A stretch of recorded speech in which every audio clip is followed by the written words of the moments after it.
Portraits of Children of the Mobility ******* Portraits of Children of the Mobility by Percival Leigh, drawn from Nature by John Leech, 1841. 009 m Original size 010 m Original size. Contents vignette on the title page. Children of the Mobility in General. Playtime: Miss Margaret Flynn, Master Gregory Flynn, Miss Catherine O'Shaughnessy, and Master Donovan. Plate 2. Master Jim Curtis, Master Mike Waters, and Master Bill Sims. Plate 3. Master Young Spicy and Master Tater Sam. Plate 4. The Family of Mr. and Mrs. Blenkinsop. Plate V. Master Charlie Wheeler, Master Moses Abrahams, Master Ned. Plate 6. Master Bob White and Master Nick Baggs. Plate 7. Miss Moody and her infant sister Miss Martha Moody, Master George Dummer, and the Misses Anne and Sarah Grigg. Plate 8. Master Tom Scales and Master Ben Potts. Vignette on the title page. Armorial bearings op the mobility, viz. Quarterly, 1, azure, a tile dilapidated, or shocking bad hat, argent, banded sable, 4 tag. 2, gules, between 2 clays in saltire argent, in base a pot of heavy, frothed of the 2nd, 4 swipes. 3, sable, and bunch of 5s proper, 4 rag.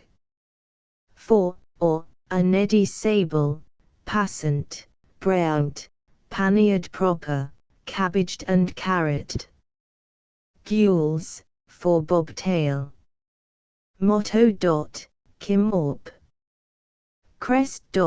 On a wreath a bulldog's head, gardent proper, issuant out of a butcher's tray, surmounted by and scroll with the motto bow wow.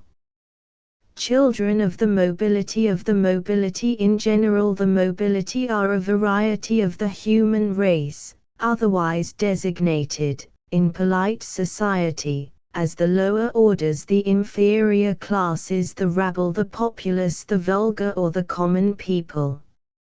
Among political philosophers, and promulgators of useful knowledge, they are known as the people, the many, the masses, the millions. By persons of less refinement, they are termed the riffraff and the tagrag and bobtail. Figuratively, they are also denominated the many-headed, although in England, in common with the other members of the body politic, they have but one head. May it be long before that one is replaced by another. In some foreign countries, as in America, they change their head very often, and in a neighboring kingdom, where they are called the Canal, their head is, strange to say, their target.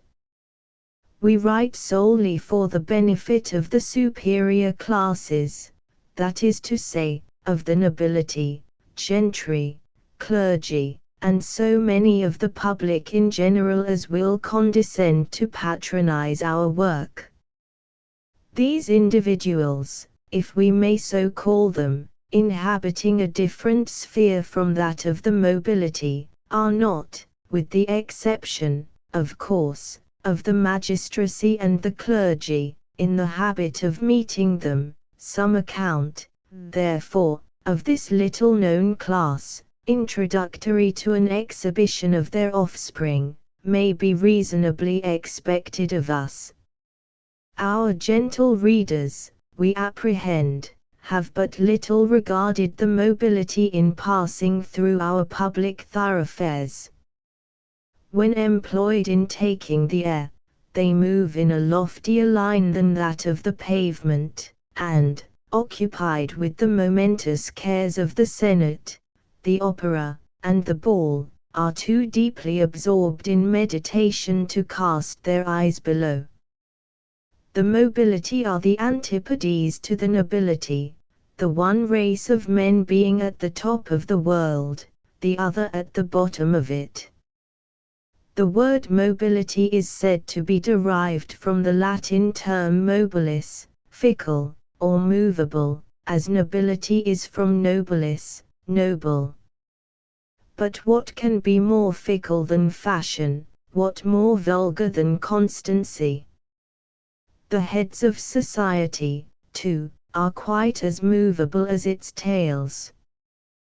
The nobility are continually in motion, moving in good company, moving in Parliament, moving about the world. If we are to take up the mobility as vagrants, we must set down the nobility as tourists, if the former are moved by Punch and Shakespeare, the latter are equally so by Rubini and Bellini. There are some who think that mobility comes from mobile, to dress inelegantly, a surmise more ingenious than correct. The humbler classes were perhaps originally named, as in former times they were governed, by arbitrary power. As to an opinion that the opposite term, nobility, is derived from nob, a word which in the vocabulary of certain persons signifies head, we only mention it to show the horrid ideas of etymology which some minds are capable of forming. There are some real travellers among the mobility, though most of their journeymen lead a sedentary life. The property most common to all the mobility is poverty, that is to say, no property at all. It is not usual to describe them as a respectable body, but they are an influential one, and their influence has, of late years, been much augmented. Perhaps, also, as they constitute the operative part of the community, and its physical force, they may be regarded as being, in a national point of view, of some little importance, but all who have any pretensions to delicacy look upon them as disagreeable persons.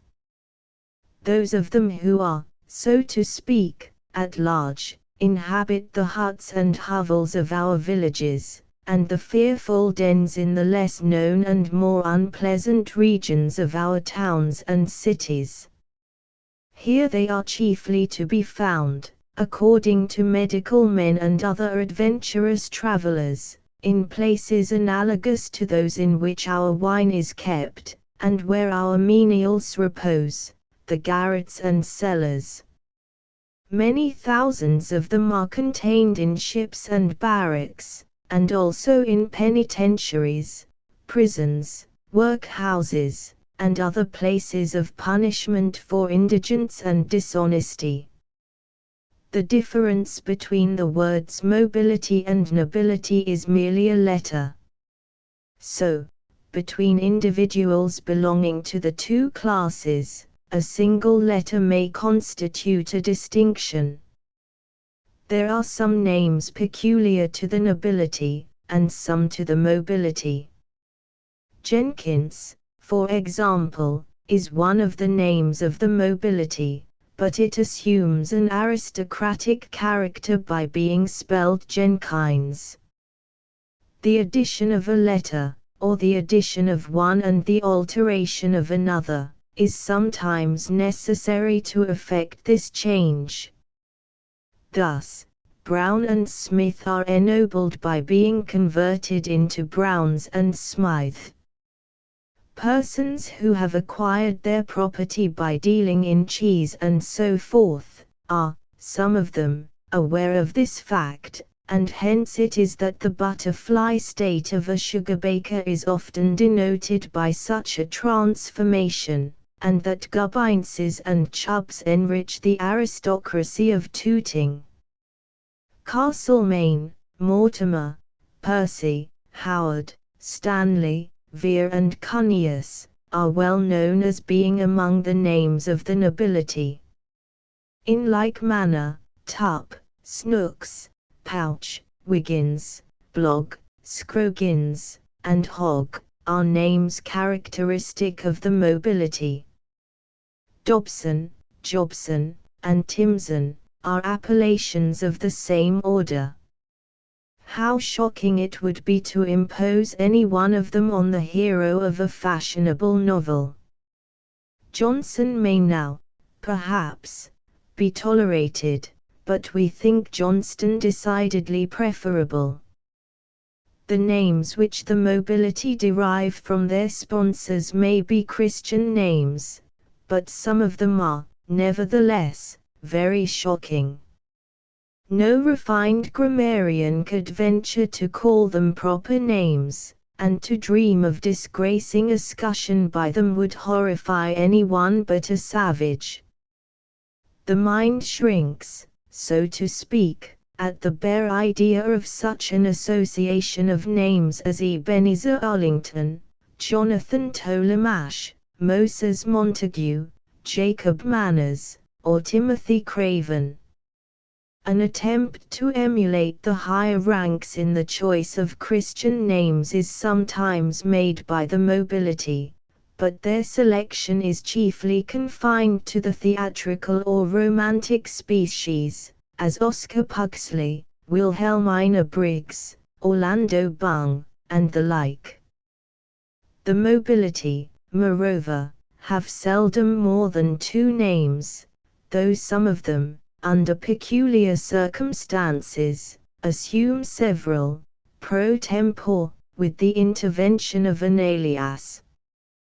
They very generally, too, neglect a practice universally adopted in the exclusive circles, of christening a child by a surname. It is to be wished that they would adopt this custom, for such combinations as Brown Green, Tub Waters, White Smith, or Bull Bates, would certainly be highly amusing. The mobility are also in the habit of using abbreviations in addressing each other, as Jim, Bill, Dick, and C. An eccentricity which, we are sorry to say, has proved contagious. It is frequently said of the mobility that they are houseless and homeless, and so, we believe, many of them are. But all of them are houseless, as contradistinguished from proper characters, and particularly from the nobility, each of whom can boast of belonging to a house, although no house should belong to him. Whereas the nobility, without exception, have coats of arms, the mobility, with some few exceptions, have none, and the arms of their coats are often out at elbows. The costume of the mobility, though not elegant, is in general picturesque, but for this it is indebted, like a ruin, more to the hand of time than to that of the builder. And, as in the case with ancient edifices, it is diversified by various repairs of a later date, which, while they detract a little from its uniformity, considerably augment its effect. When, too, it is most remote from graceful, it is usually, for an obvious reason, airy. There is one dreadful omission in point of dress of which the mobility are universally guilty, that of going about the streets with their hands naked, an enormity which we hope will soon be put a stop to by law. It is not customary with them to dress for dinner, and although they talk of going sometimes to court, they do not always on such occasions consider it necessary to change their habiliments, notwithstanding which they aspire to a higher honor than that of kissing hands. The commanding presence, beautiful features, eagle eyes, chiseled lips, aristocratic noses, and silken tresses of the nobility, are matters of daily observation. In personal appearance the mobility do not resemble them. Among the lower classes, illusus naturae, a Latin phrase which signifies objects or frights, are very common. We are inclined to consider these people as a sort of stepchildren of nature, who now and then indulges herself in a little jocosity at their expense, for the diversion of the better orders. She gives them funny legs and great hands and feet, she twists their lips about, and makes their eyes converge, with a whimsical look towards the nose, and the latter she turns up in a manner quite ludicrous. In short, to venture a bold expression, she snubs them. We beg, however, to observe, that the nature who is a stepmother, is what is said to be a second nature, use, and that the singularities above mentioned are a kind of heirlooms which the habits of preceding generations have entailed upon their remote posterity. Besides, too many of the mobility, insensible of the advantages of an agreeable exterior, imprudently venture into chimneys and other places, handle hard and rough substances, and go about in huge heavy boots, from which incautious behavior their appearance in many respects sustains great detriment. The use of the mobility is, to produce food, habitation, and clothing, for the superior classes, and to perform for them those various offices, which, though essential to existence, are not of a dignified quality. Like some of the canine tribes, they are also employed for purposes of defense, for which, with some little drilling and correction, they may be rendered eminently serviceable. During wartime, they are caught and trained for the water, but on the expediency of this proceeding there is some difference of opinion. The manners of the mobility are neither sweet nor refined, there is none of the lump sugar of humanity in them. It is true that one laundress will address another as and that the driver of a public cabriolet will speak of a locomotive vegetable vendor as that other gentleman. Still people of this description, when they salute one another at all, do so in a very inelegant manner. It is a great pity that they do not take a lesson in this respect from the French, as they would then relinquish their strange practices of nodding and winking, and poking each other in the side. But on points like these we must be brief, a glimpse only of the horrible is always sufficient. Will our readers believe it? The mobility, in conversation, accuse each other without scruple, in terms not to be mistaken, of wilfully erroneous assertions. And, not content with this, often accompany the insult by a backward movement of the left thumb over the shoulder. But what can be expected of those who smoke pipes of tobacco in the open streets? The taste of the mobility is not delicate. As regards aliment, it is one which Louis Eustache should never, we are sure, thought of consulting. Their diet is said to include such articles as tripe, cow heel.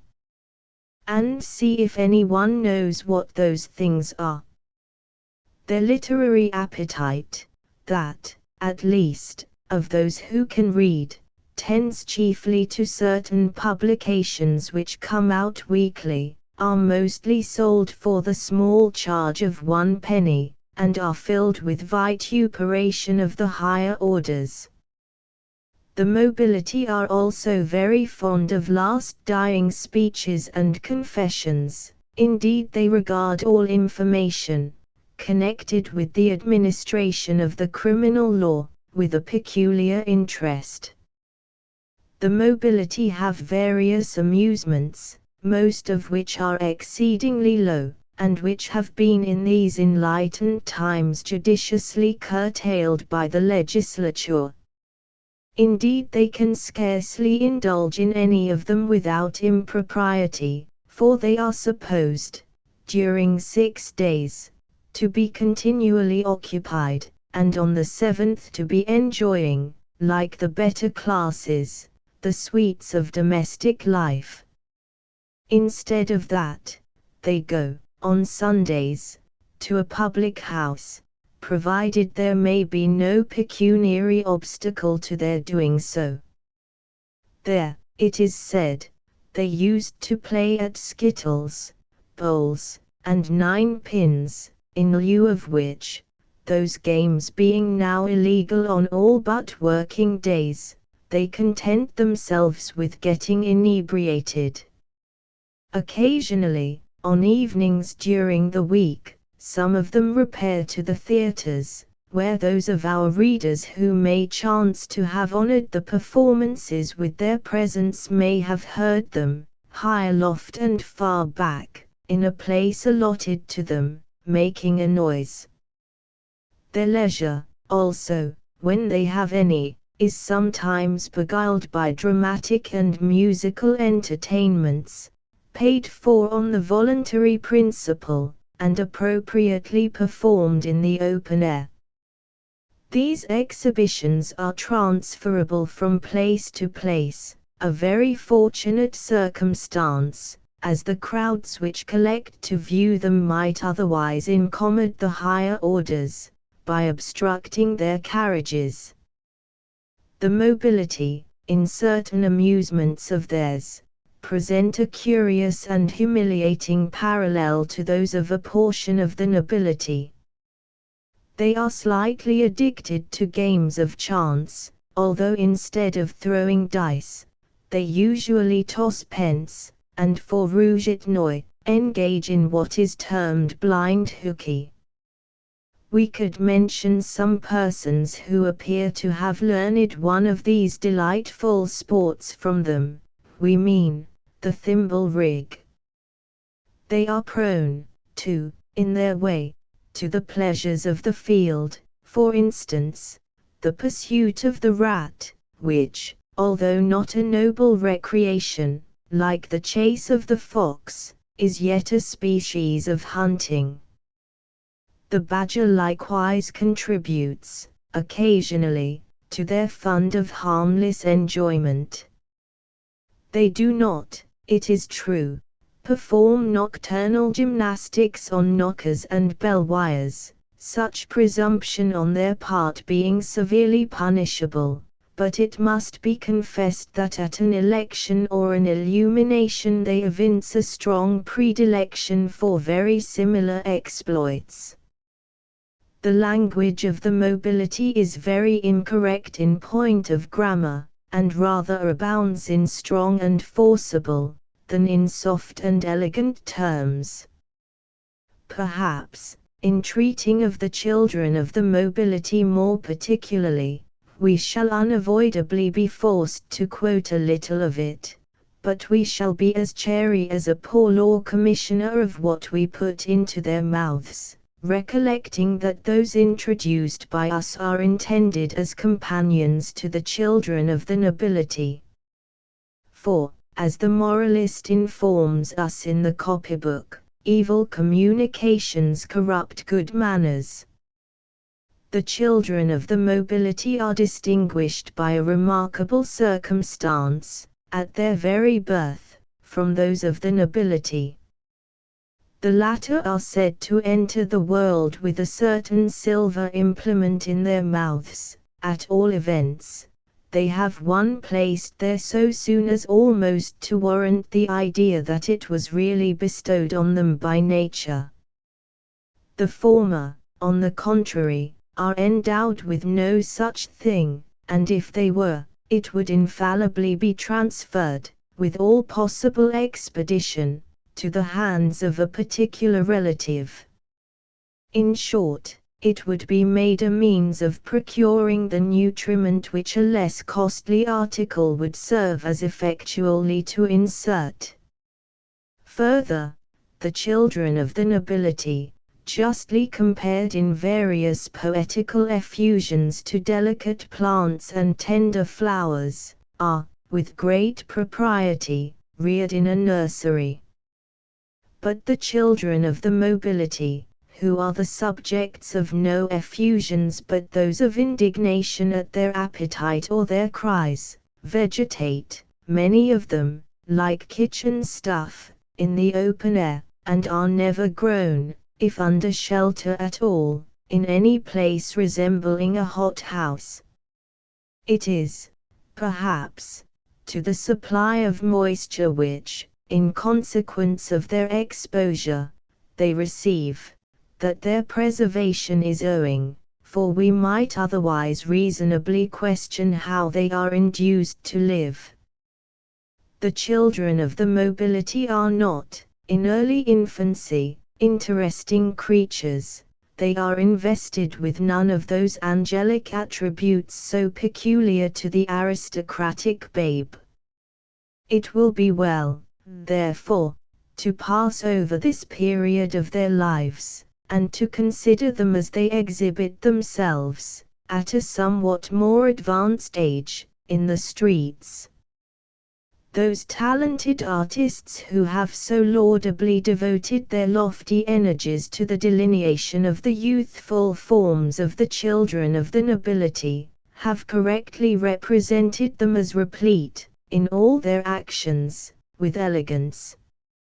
Sleeping on banks of flowers, sitting on rocks and musing o'er flood and field, contemplating with youthful but reflective eye, the beauties of a leaf or rosebud, standing self-enraptured and Narcissus-like in some exquisite attitude before a mirror, or playing, in unconscious boldness, with a large dog, they seem to us like the denizens of a brighter sphere. Such, indeed, they may with truth be said to be, for, in the spacious park, the fragrant parterre, and the splendidly furnished drawing-room, their delicious existence glides away. This, together with their innate refinement, accounts, perhaps, for that beautifully indescribable something that mingles with all they do. So, conversely, the inherited bias, and surrounding circumstances incidental to the children of the mobility, may be supposed to explain the very opposite something so peculiar to them. We find them perched on stiles and gates, and loitering about lanes and ditches, peering into periwinkles, hopping up and down the steps of doorways, or setting a couple of mongrels together by the ears. They are not gentle, they are not Sylph-like, we search in vain for a nameless grace in their steps, and a depth of hidden meaning in their young eyes. They have never been taught to dance, and their complexions have been sadly neglected. Aided by Mr. Leach's pictures, we shall now take the liberty of introducing our young plebeians into the drawing-room. Playtime Miss Margaret Flynn, Master Gregory Flynn, Miss Catherine O'Shaughnessy, and Master Donovan. These young persons are the children of a mobility said to be the finest in the universe. The scene of their existence is a place denominated the Rookery, a region situated in those obscure territories among which Oxford Street terminates. This district is very appositely named, and we are surprised that there is no corresponding neighborhood, of an aristocratic character, denominated an Eyrie. It is a place remarkable, like an actual abode of rooks, for the noisy, pugnacious, and predatory character of its inhabitants, who however, unlike those birds, are not very active in feeding their young. Their building propensities, however, are just as remarkable. Humble as they are, it cannot be denied that they have much to do in the raising of the noblest houses, and if any part of the nobility may lay claim to heraldic honors, these, as well as the proudest landlords, are entitled to bear the bricklayer's arms. Their children display a peculiarly imperfect state of costume, owing to a practice, too common among their parents, of devoting the family revenues to the purchase of a certain spirituous liquor, and of converting, for this purpose, their wardrobes into ready money, conduct highly reprehensible, since, if oppressed by ennui, or incommoded by the calls of appetite, they ought to have recourse to the consolations of philosophy. The Flynns, the O'Shaughnesses, and the Donovans are, as we have hinted, of Hibernian extraction. Miss Margaret Flynn was born the 10th of January, 1824, and is now consequently in her 18th year.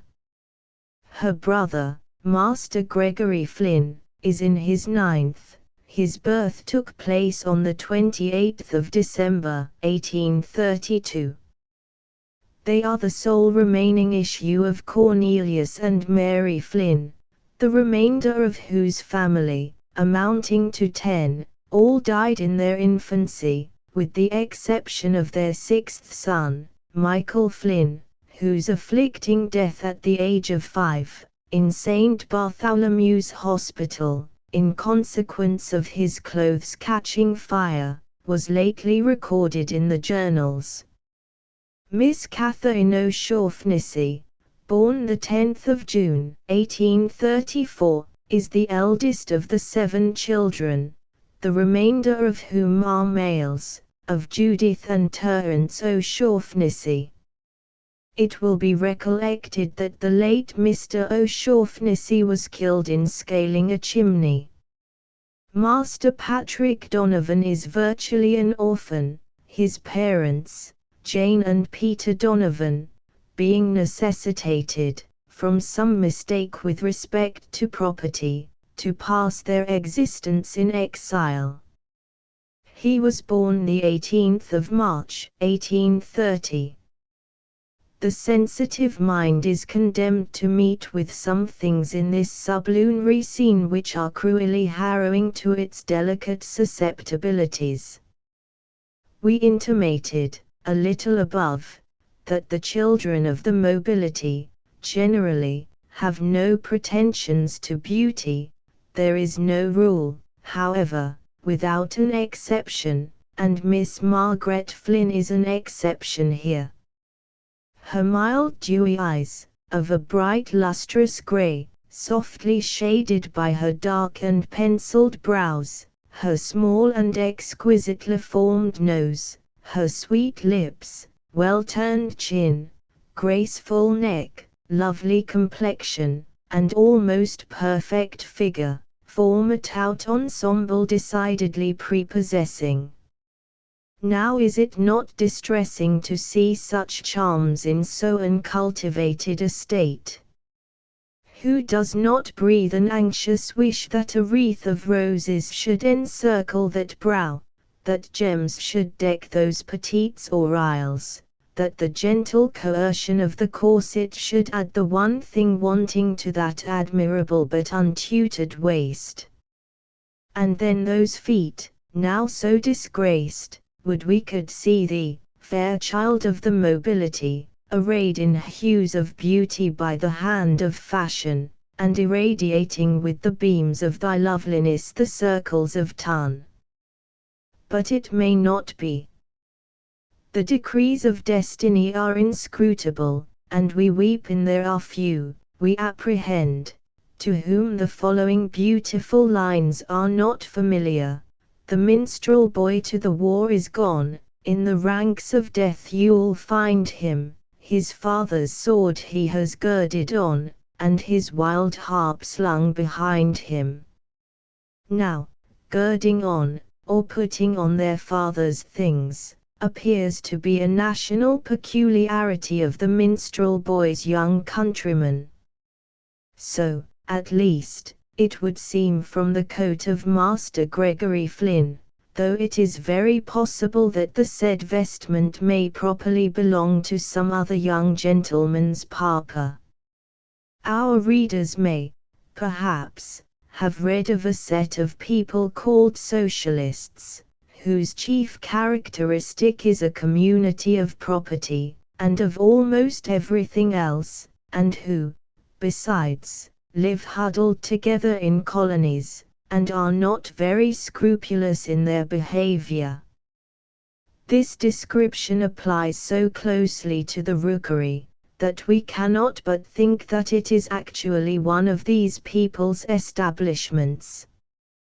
Its inhabitants evidently possess their clothes in common, no private individual having any of his own, but putting on, as occasion may require, the first thing that he finds lying about. Hence it happens that, as the pairs of shoes, for instance, in the settlement, do not nearly equal the number of wearers, some are obliged to go without any shoes at all, and others, as in the case of Master Gregory Flynn, to be content with one. In this latter predicament, also, is Master Patrick Donovan, while in the former is Miss Catherine O'Shaughnessy. The excellence of the social system is further exemplified by this interesting group, not only in respect of their apparel, but also in what they exhibit of the domestic economy of their connections. The loaf which Miss Catherine O'Shaughnessy is carrying is the family loaf, and the tankard at her lips contains the family beverage, of which, in the simplicity of innocence, she is taking her little share. Master Patrick Donovan has just obtained possession of a herring, probably on social principles, and is conveying it, with the kettle, which the fire of some neighboring socialist has warmed, homewards for breakfast. He is a youth of a lively turn, and the jest that hangs on his lip is called forth by the contemplative look, oh that such eyes should rest on such an object, with which Miss Margaret Flynn is regarding his finny prize. He is facetiously inquiring whether she would like a soldier, that term being, in the language of the mobility, applied to the delicacy in question. 009M Original Size Master Gregory Flynn, to whom Master Patrick Donovan's sally seems to have given great amusement, is provided, it will be observed, with a hoop. It is fit that the superior classes, who are so apt to be guilty of misplaced charity, an amiable but fatal weakness, should know that the children of the mobility are in many instances possessed of the superfluity of toys, which, of course, if they were really hungry, they would dispose of, and get something to eat. We certainly think that the country should not be saddled with the expense of maintaining those children of the mobility who can afford to keep hoops. There is one circumstance which, in considering the children of the mobility in general, and particularly this part of them, strikes us very forcibly indeed. We mean, the style of their chevelure. How easy it would be to part Master Gregory Flynn's hair in the middle, or to bid waving ringlets to stray down the shoulders of Miss Catherine O'Shaughnessy, instead of allowing elf locks to dangle about her ears. And what an improvement would thereby be effected in the personal appearance of both. To require farther attentions to this department of the toilet on the part of such persons as the mobility, may perhaps appear a little unreasonable, but we must say, that did we belong to that description of persons, we would decidedly debar ourselves of the common necessaries of life, as long as nature would permit us so to do, in order to procure those, to us, indispensable articles on which the gloss and brilliancy of the hair depend. Another little improvement, and one unattended by the slightest expense, might so easily be made in the condition of the children of the mobility, that we wonder that no benevolent individual has hitherto endeavored to effect it. A glance at the group now under consideration must convince the most tasteless observer that the youthful personages therein depicted are supporting themselves on their feet in the most ungraceful posture imaginable. Whoever looks at the portraits of the children of the nobility, will see that some are represented as standing in the first, others in the second position, while others again are resting, with all the elegance of a cerito, upon the very tips of their very little feet. Dove-like in everything else, they are as unlike that bird as possible in their attitudes. Why should the young mobility tread the earth like pigeons, when the opposite mode of standing and of progression is so much more becoming? Before we take leave of these young, we might say unfledged, inhabitants of the rookery, we may remark, that they are much addicted to an amusement greatly conducive to the advantage of the pedestrian, that of displacing the superfluous matter which is apt to accumulate upon crossings. They also pursue an employment which, were it a legal one, we might compare to that of the Solicitor General. Or we might describe its followers as probationers belonging to the Society of Mendicants, an order, it would seem, which Henry VIII could not entirely suppress. Lines to Miss Margaret Flynn. Hadst thou, by fortune's hest, been born exclusive circles to adorn, thy beauty, like a winged dart, had pierced my unresisting heart. Those charms should grace the lordly hall, the gay salon, the brilliant ball, where birth and fashion, rank and style, might bask enraptured in thy smile. There, methinks I see thee glide, distinguished persons at thy side, illustrious foreigners around, whose gentle hearts thy spell hath bound. Thee, fair one, meeting haply there, while fluttering o'er the gay parterre, this fickle bosom then might be perchance at indeed to love and thee. Plate 2. Master Jim Curtis, Master Mike Waters, and Master Bill Sims. Youths in full, such prolixity being, among the order of mobility to which they belong, a thing entirely unknown. The group last described, we might have represented as taken from the genus, ragamuffin. This, in like manner, we may consider as pertaining to the tribe, varlet.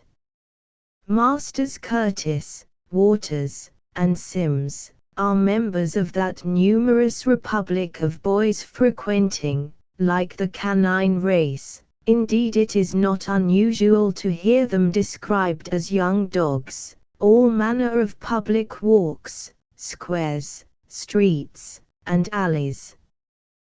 Pot boys, butchers' boys, bakers' boys, errand boys, doctors' boys, and all other boys whose professed character is that of being generally useful, but whose real one is that of being generally idle, come under this head. Our readers, while in their breakfast parlors, have no doubt often heard them notifying their presence at the area railings by noises peculiar to each. Our refined taste revolts at the idea of having to describe such characters, but the task, however repugnant to our feelings, must be performed. We will endeavor to do this with as much delicacy as the nature of the subject will admit of, and we hope that while apparently sinning against refinement, we shall be earning the palliative merit of a stern fidelity to truth. Happy land, hullo, Bill. Such is the greeting with which Master Mike Waters, pausing in his song, and halting in his trot, accosts Master Bill Sims, whom he meets at the turning of a corner in a place called Bloomsbury Square. "How are you, my tulip?" exclaims Master Jim Curtis, who, arriving at the same moment, completes the group. We have not expressed the Christian names of the above-mentioned 030M original size of the parentage of these young gentlemen we shall say nothing. Master Jim Curtis, we learn from undoubted authority, to any question touching the name of his father, would infallibly answer Hookey Walker, a reply, to say the least of it, of an evasive character. As certainly would Master Bill Sims respond "Vot odds," while Master Mike Waters would only notice the demand at all, by applying the tip of his thumb to the end of his nose, and twiddling his fingers. Master Jim Curtis and Master Mike Waters, but particularly Master Curtis, are amusing themselves by chaffing, or, according to their pronunciation, chaffing Master Bill Sims. Chaffing, translated into intelligible language, signifies quizzing, rallying, or persiflage. Thus understood, it will at once be recognized as a species of intellectual diversion often indulged in by those moving in good society. No one, for example, who has paid attention, either temporary or permanent, to a young lady, can be otherwise than aware of this fact. Chaffing, indeed, is a very venerable recreation. Sharks represents it as practiced among the ancient Romans. Witness his Antony and Cleopatra Act 2. Scene 7. Lepidus, supposed to be in a state of wine, what manner of thing is your crocodile? Antony. It is shaped, sir, like itself, and it is just as broad as it hath breadth, it is just so high as it is, and moves with its own organs, it lives by that which nourisheth it, and the elements once out of it, it transmigrates. See also Henry IV. First Part, Act 2. Scene 4. Our readers may perhaps wish to know what the nature of the chaffing of which Master Sims is the object, may be, hoping that in attempting to gratify their curiosity, we shall not outrage their feelings, we present them with the following scene. Master Mike Waters. Crikey, Bill. Master Bill Sims. Well, what? Master Jim Curtis. My eye, Bill, what a swell we are. Bill. What do ye mean? I dessay you think yourself very clever, don't you now? Jim. I say, Bill, do you keep that air collar buttoned even you has your grub? Bill. What odds? Jim. That air letter of yin's post haste, I suppose, Bill. Bill. Do your. How long have the muffins been all hot? Jim. As long again as half. I'll bet you I know who that letter's for. Bill. I'll bet you don't. Mike. My eye. What a plummy tile. Bill. It's as good as yon any day, spoony. Jim. I say, Mike, twig the yolla. Mike. Ho. Ho. Ho. Bill. What a pretty laugh. Jim. Do your missus keep a bus, Bill? Bill. Find out. Jim. 'Cause you'd do uncommon well to get up behind, wouldn't he, Mike? Mike. I believe you're. Benk. Benk. Jim. Elephant. CT, CT. Mike. Now, sir. Now, sir. Jim. Now, Mom, going down. Going down. Bill. I tell you what, you fellas, you'd just best cut your stick. I ain't going to stand being bullied by you, I can tell you. Jim. I say, Mike, his monkey's up. Mike. Don't you stand it, Bill, pitch into him, punch his head. Jim. Law bless you, his missus won't let him spoil his beauty, she's too fond of him. Bill. Yeah.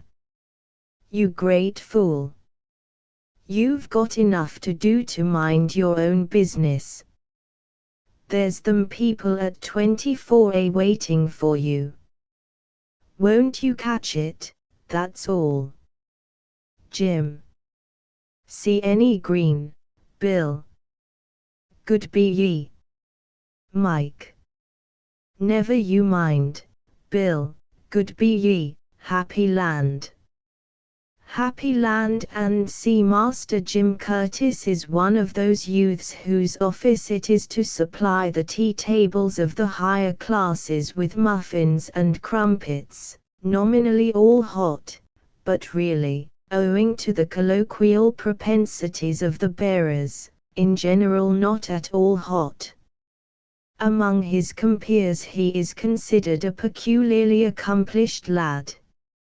He is always sure to be acquainted with the last new song, for shocking as the idea appears, there are last new songs in streets as well as in drawing rooms. We are informed that the present popular favorite is Happy Land, it having succeeded such a get-in upstairs, previously to which the alleys were taught by our young mobility to echo the atrocious Jim Crow.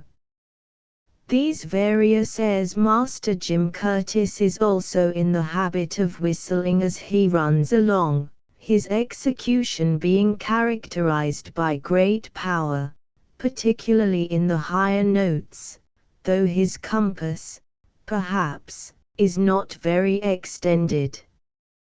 He is likewise a first-rate performer on that classical instrument, the Jew's harp.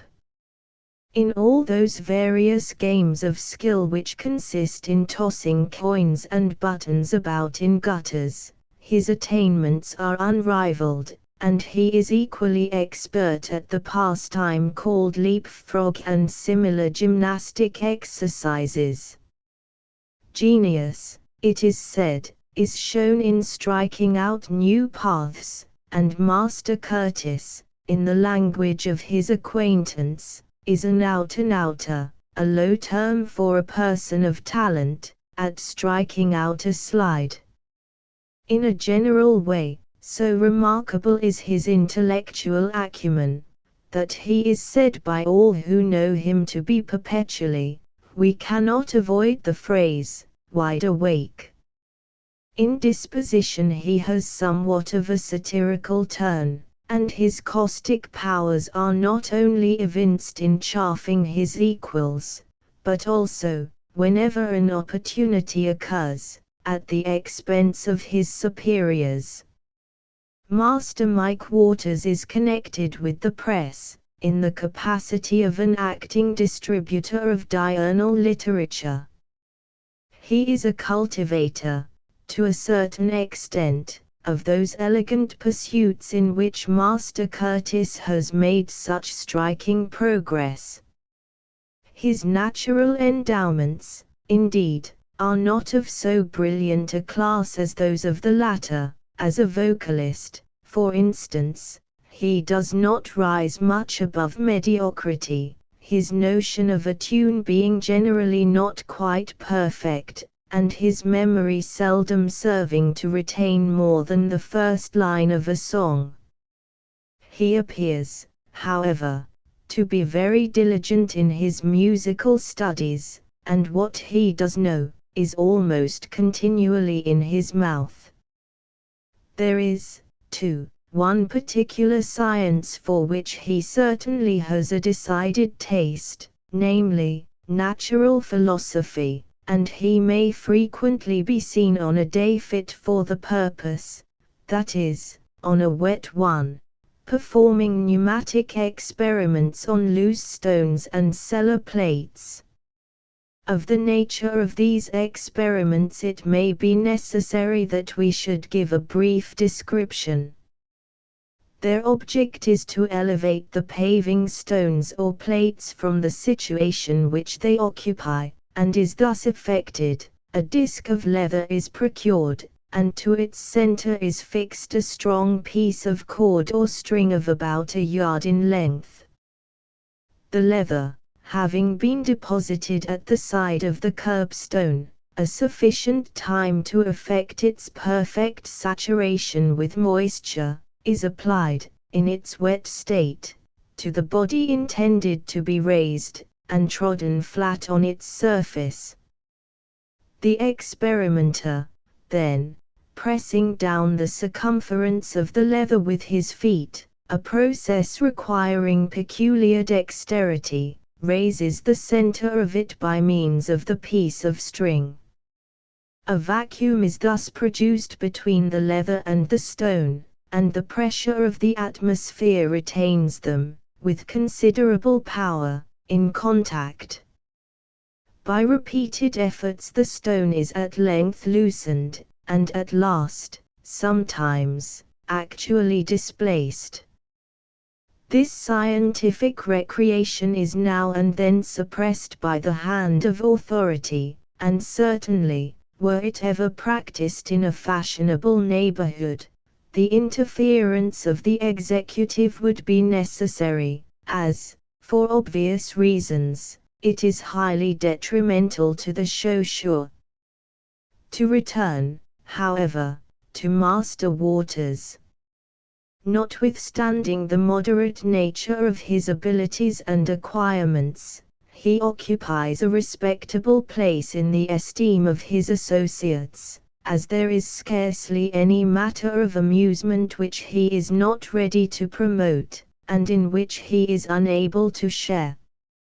Naturally, too, of a placid disposition, he is ever desirous of shining himself, or of taking the shine, as his comrades express it, out of others. He thus avoids exciting envy and resentment in their breasts, a misfortune which his friend Master Curtis does not always escape. A circumstance, also, which strongly tends to render him a general favorite, is, that though not very witty himself, he has a great capacity for appreciating wit, that species of it, at least, which he is in the habit of hearing among his acquaintance. Nor is a sally, of which he is himself the object, less pleasing to him than one directed against another party. He receives it with an open, tranquil, reflective, and cheerful countenance, indicating that he is on the best terms with all around him, and on better still, if possible, with himself.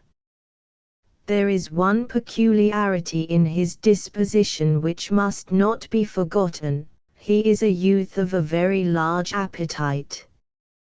This fact seems, on inspection of his mouth, to confirm the phrenological axiom that size is, other circumstances being equal, a measure of power. Master Bill Sims rejoices in the prettily sounding title of page. We say, rejoices, only by a figure of speech, for the various remarks which his appearance calls forth from his extensive circle of young friends, render his situation a not very pleasant one. He is not aware, moreover, of the romantic associations connected with the office which he holds, and, if he were, the circumstance that he is a page, not to a noble lord, but to an elderly lady, would rather serve to embitter than to sweeten his reflections. What makes him so keenly alive to animadversions on his costume, is, that on being first inducted into it, he felt particularly proud of his exterior, which certainly underwent at that time a change for the better, as he was then a newly transformed charity boy. We should mention that before he had been 3 months in place, his altered diet made it necessary that he should have a fresh suit of livery, that with which he was at first invested having become much too small to accommodate his increasing proportions. The notion that he is happily situated as to alimentary comforts, has much to do in provoking the taunts of his juvenile acquaintances, who take a rather invidious view of his good fortune in that respect. They do not consider that this is very dearly purchased.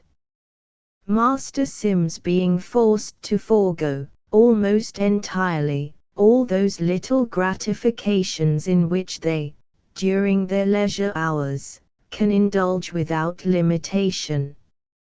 In particular, he is precluded, both from the tenseness of his attire, and the necessity which he is under of keeping it clean, both of which circumstances prohibit kneeling, and, we believe we express ourselves correctly, knuckling down, from partaking of the diversion of marbles, of which he is passionately fond.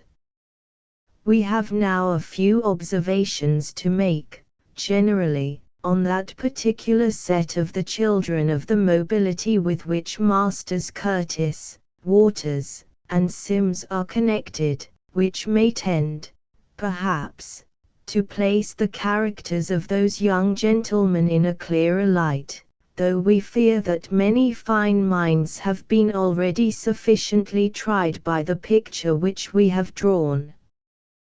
Their curiosity is remarkable. Any person who attracts their attention by a conspicuous dress, as, for instance, a Highlander in full costume, is sure to be followed by a crowd of them, and very likely, provided they are certain of impunity, to be assailed by them with stones and other missiles. A delinquent of any kind, proceeding, under the auspices of the executive, to his state apartments, is invariably pursued by a train of them. They never fail, also, to collect around the subject, whether human or brute, of a street accident. It is desirable that their manners should be a little more respectful than they at present are. In the use of all titles of honor they are exceedingly economical, seldom dignifying anyone with the term, sir, but a policeman. Strangely enough, they are, in their way, votaries of fashion. Besides their songs, they have various phrases, which have, as dogs are said to do, their day. Many of these will not bear mentioning, but the last in vogue, which embodies an inquiry after the health of the manner of the person addressed, is not, perhaps, so objectionable as the majority. They have, also, particular seasons for their various amusements. Thus, hopscotch or hopscotch is in as the phrase is, at one time, marbles, or dumps at another. Now hoops, then kites are all the rage. There is one species of recreation, however, which is practiced among them at all times, denominated overing a post, for which charity boys are especially renowned, a certain peculiarity of their singular attire, combined with the remarkable lightness of their limbs and bodies, rendering them particularly adroit at this feat. In connection with the genus of the children of the mobility now under consideration, we beg to call attention to their habit of hopping alternately from side to side during a conversation. From this the philosophical observer will perhaps infer that the graceful accomplishment of dancing is the offspring of an instinct of nature. Plate 3. Master Young Spicy and Master Tater Sam. These hopeful scions of our mobility are engaged in an affair of honor. We apprehend that the names by which they are above designated, and by which they are commonly known, are not, bona fide, their own, but have been imposed upon them by the suffrages of their acquaintance, probably with reference to the occupations of their respective parents, and partly, perhaps, in conformity with the custom which generally attaches a sobriquet to fistic proficiency. Master Tater Sam is attended by Master Lanky Tim, a student attached to a parochial seminary. Master Young Spicy, for street encounters are not always characterized by the strictest regularity, has no professed second, though the place of one may be considered as supplied by the exhortations of the spectators generally. As to the young gentleman midway behind the two combatants, a retainer of one of the knights of the azure vest, his attentions are bestowed alternately on both, his object being, to enjoy to the full what he regards as a prime lark, the reciprocation of as large an amount of blows as possible. The extremity of the bystanders' delight may be read in their animated and dilating eyes, even the soul of yonder small boy in the corner, who, but for the evident care with which he has been enveloped in his cloak, might have been suspected of having left his home without maternal cognizance, is on fire.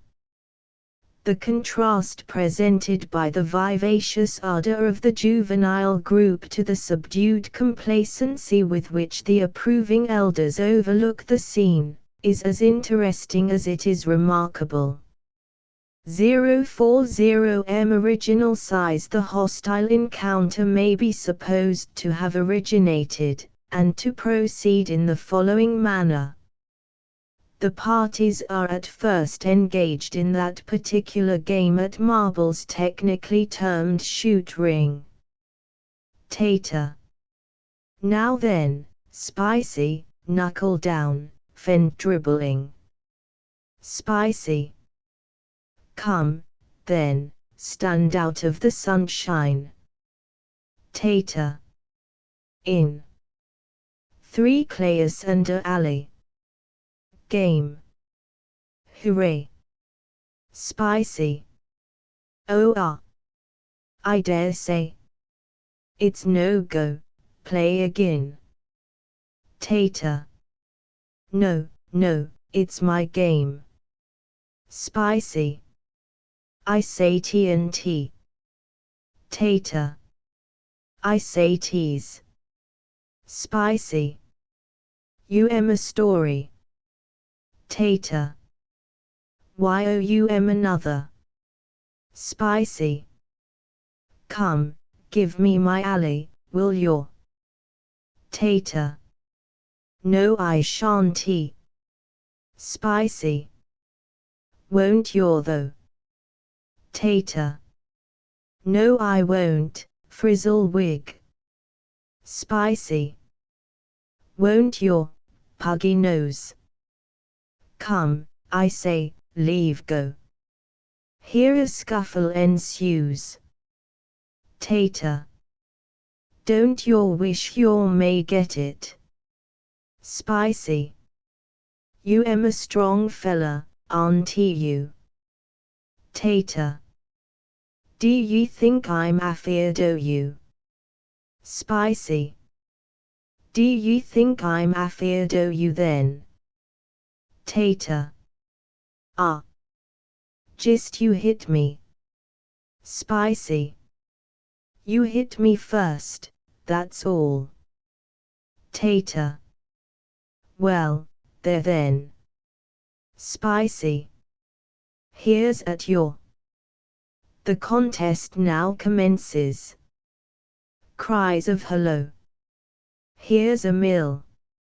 Here's a scrimmage.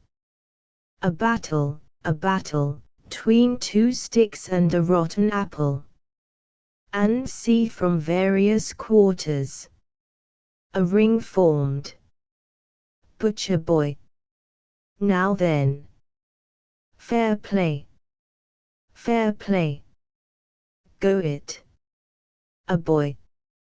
It imad, he got no friends. Second boy.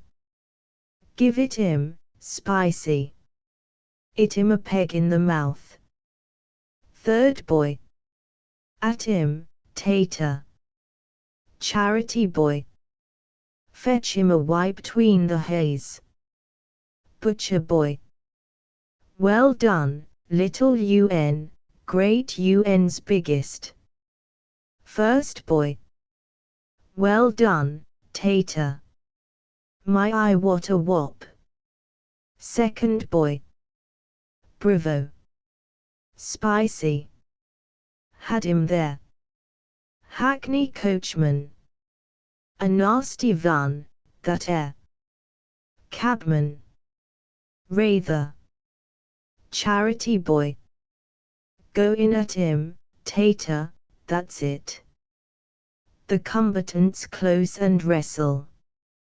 Both fall, Spicy under. At this stage of the proceedings a sanguine stream is seen escaping from Spicy's nose. His eyes, too, are in a state of incipient tumefaction. The size of Tater's lip appears considerably augmented, and he bleeds copiously at the mouth. After a short pause, hostilities are resumed. Butcher boy. That's the time o' day. It him, Spicy. Skiver him, Tater. That's it, my cocks. Third boy. One for his knob. That's the ticket. Charity boy. Under the ribs. Well done. First boy. That's a vinder for him. Third boy. Tater, keep your pecker up, old chap. Butcher boy. Right and left. Hurrah. Fake away. All science is now abandoned, and they rush together, pell-mell, but in the heat of the conflict a policeman appears, and advancing to the scene of action, separates, with some difficulty, the incensed opponents. After a little additional altercation, they are persuaded to shake hands, and each gathering up his cap from the field of battle, returns home, accompanied by his partisans, the victory remaining undecided. The horrid scene which we have profaned our pen in describing suggests a few reflections which it may behove our readers to consider. In the first place, with reference to the coarse practice of boxing among the children of the nobility, we think it decidedly objectionable. It tends to eradicate from their minds all those fears and susceptibilities with regard to personal safety, by means of which, alone, they are manageable, and to replace them with those unamiable qualities which render them, when grown up, offensive to the genteel and the delicate. It also enables them to repay any little playfulness in which a distinguished youth may happen to indulge with them, such as tilting off their caps, or knocking their marbles out of the ring, with rude and painful blows. The frightful violence, too, which their street broils do to the ears and eyes of any of the superior classes who may have the misfortune to witness them, ladies for instance, in their carriages, is such, that we are shocked to think of it. Some people say that it is best to let them have their quarrels out, as they express it, that they may be prevented from bearing malice. We hear, too, a great deal about the danger of stabbing becoming prevalent, were pugilism discountenanced, among the lower orders. Still, being beaten about with great hard knuckles, is very horrid, and the knife, if more sanguinary than the fist, is decidedly more romantic and piquant. But what shall we say of the children of the nobility learning, at public schools, to emulate the boys of the street, transforming themselves from innocent and interesting lambs, into ferocious bulldogs, if we may use so strong a metaphor, and making one another perfect frights? What must be the feelings of their mammas? Plate 4. The family of Mr. and Mrs. Blenkinsop among the nobility. The Blenkinsops are what in the more elevated ranks would be termed parvenus. 2 generations back they were very respectable people, but a series of misfortunes, commencing with the failure of Messrs. Flickite and Company which occurred some years ago, has reduced them to their present position. We shall not dwell on the steps of their descent. Tales of distress, unless they are invested with a certain gene which gives them an air of elegance, are extremely uninteresting. Suffice it, then, to say, that Blenkinsop, that is to say, the father of our Blenkinsops, was a mechanic, in a country town. In his early youth his conduct was exemplary, but yielding at length to the force of temptation, he was so unfortunate as to be guilty of matrimony. For a time all went well, but punishment is sure, sooner or later, to overtake the evildoer, as, one fine morning, it overtook Blenkinsop. An improvement in machinery threw him suddenly out of employ, and after 10 years' reckless indulgence in domestic felicity, he found himself with a wife and 6 children, and without wages. He was now, of course, obliged to break up his establishment. The Union offered its benevolent institution for his accommodation, but the asylum was proffered in vain. Its salutary regulations were repugnant to his fastidious taste. Among other things, its corrective arrangements displeased him. The rod of affliction, he impertinently said, he could kiss, but not that which was to flog his children. He had also an unreasonable objection to the system of separate maintenance, and put a most perverse construction on a certain moral precept which seemed to forbid it, as if that applied to paupers. He therefore spurned the parochial paradise, and betook himself, in hopes of finding something to do, to London.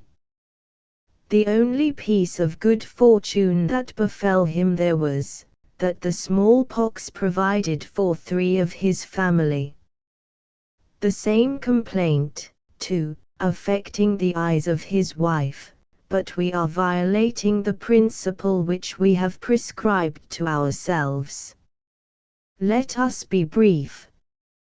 Mrs. Blenkinsop labors under a privation of vision, her husband under a paralytic state of the extremities, and the whole family are mendicants. It is the divine Shakespeare who thus sings, "Sweet are the uses of adversity, which, like the toad, ugly and venomous, wears yet a precious jewel in his head." The jewel of adversity, therefore, is the moral which it furnishes to the reflective mind, as in the persons of the young Blenkinsops it offered to the pretty little Adeline, daughter of Sir William and Lady Grindham. The elegant child was exercising her observant and contemplative faculties at the window of the magnificent drawing-room in Street. The fond eye of her papa was resting, in tranquil admiration, on her graceful proportions. That of her mamma, which would otherwise have been similarly employed, was directed towards an expensive mirror. "Oh, dear papa!" suddenly exclaimed Adeline, "look, do look!" "At what, my love?" replied the doting parent. "Oh, papa, those poor children." "What of them, dearest?" "Poor little things, how they shiver! Do look at them." Sir William advanced to the window, and, elevating his eyeglass, directed his attention on the objects which had so powerfully excited the sympathy of Adeline. They were the Blenkinsops. 046M original size O, said Sir William. "Ah, yes, I see, love." "See, papa," pursued Adeline, "that poor little boy holding the girl's cloak, he is all in rags. And look how the girl is crying. And the tall boy, how wretchedly ill he looks." "I see, dear." "Oh, but, papa, those 2 have no shoes nor stockings, and they seem so hungry. May I give them this shilling, papa, to go and get something to eat?" "My dear Adeline," answered the baronet, "those children are beggars." "Yes, papa, I know that. Do let us give the poor things something." "Beggars, Adeline, ought never to be encouraged. We should soon be eaten up by them if they were. They have no business there, it is contrary to law, and I am surprised that the policeman does not take them up." "Take them up, papa," said Adeline, the phrase producing an association of ideas in her youthful mind. "Dr. Goodman said in his sermon that we ought to take poor people in." "Dr. Goodman is that is, dear, he means that the poor should be taken in charge by I mean that they should be properly provided for." "What did you say, papa?" "Provided for, taken care of. There are places, you know, on purpose for them." That large building that we passed yesterday in the carriage is one of them. It is called a workhouse. What? That place where the funny man with the great cocked hat was standing at the door, Papa? You mean the Beadle? Yes, dear. And do they give them food there? Certainly, that is, a coarser kind of food, fit for such people. And things to put on. And things to put on, too. They have clothes made on purpose for them.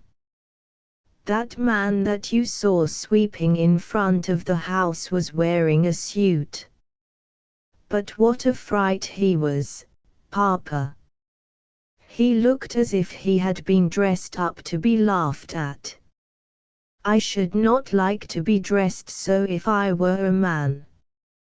No, dear, nor is it meant that he should.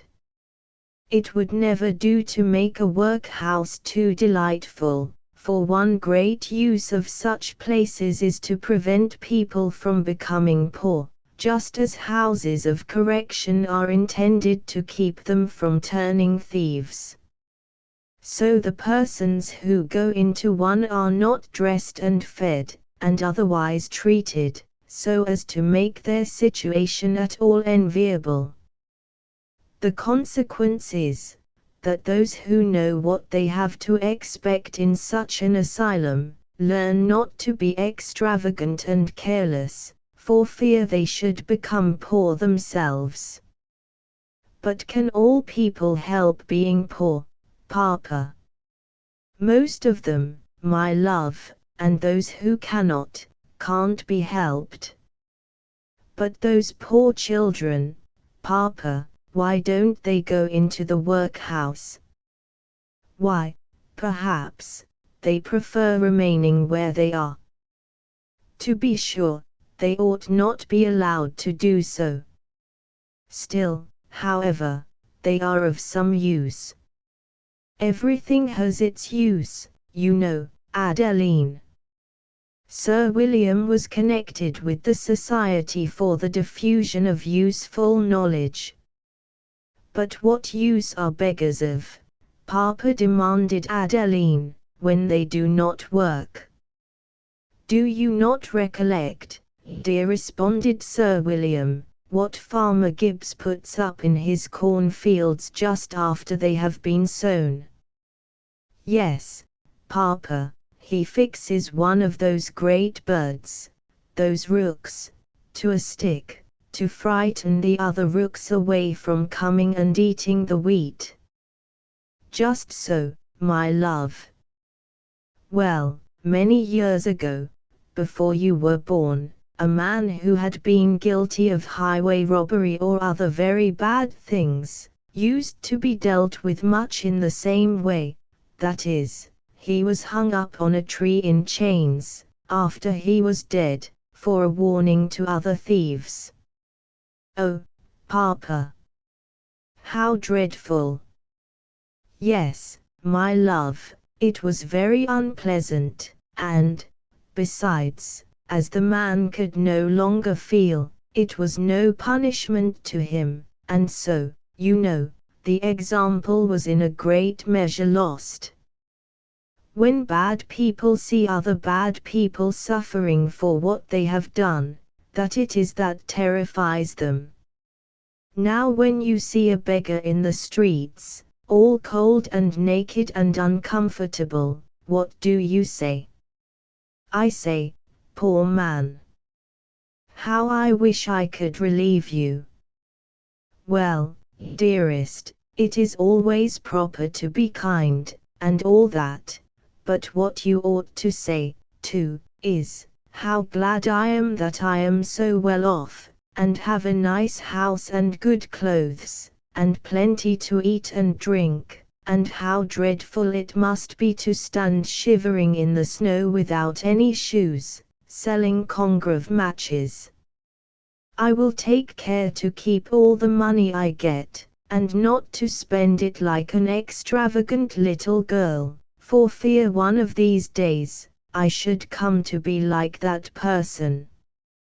Beggars, my sweet, shall you remember, do you think, what beggars are, if I tell you? Yes, Papa.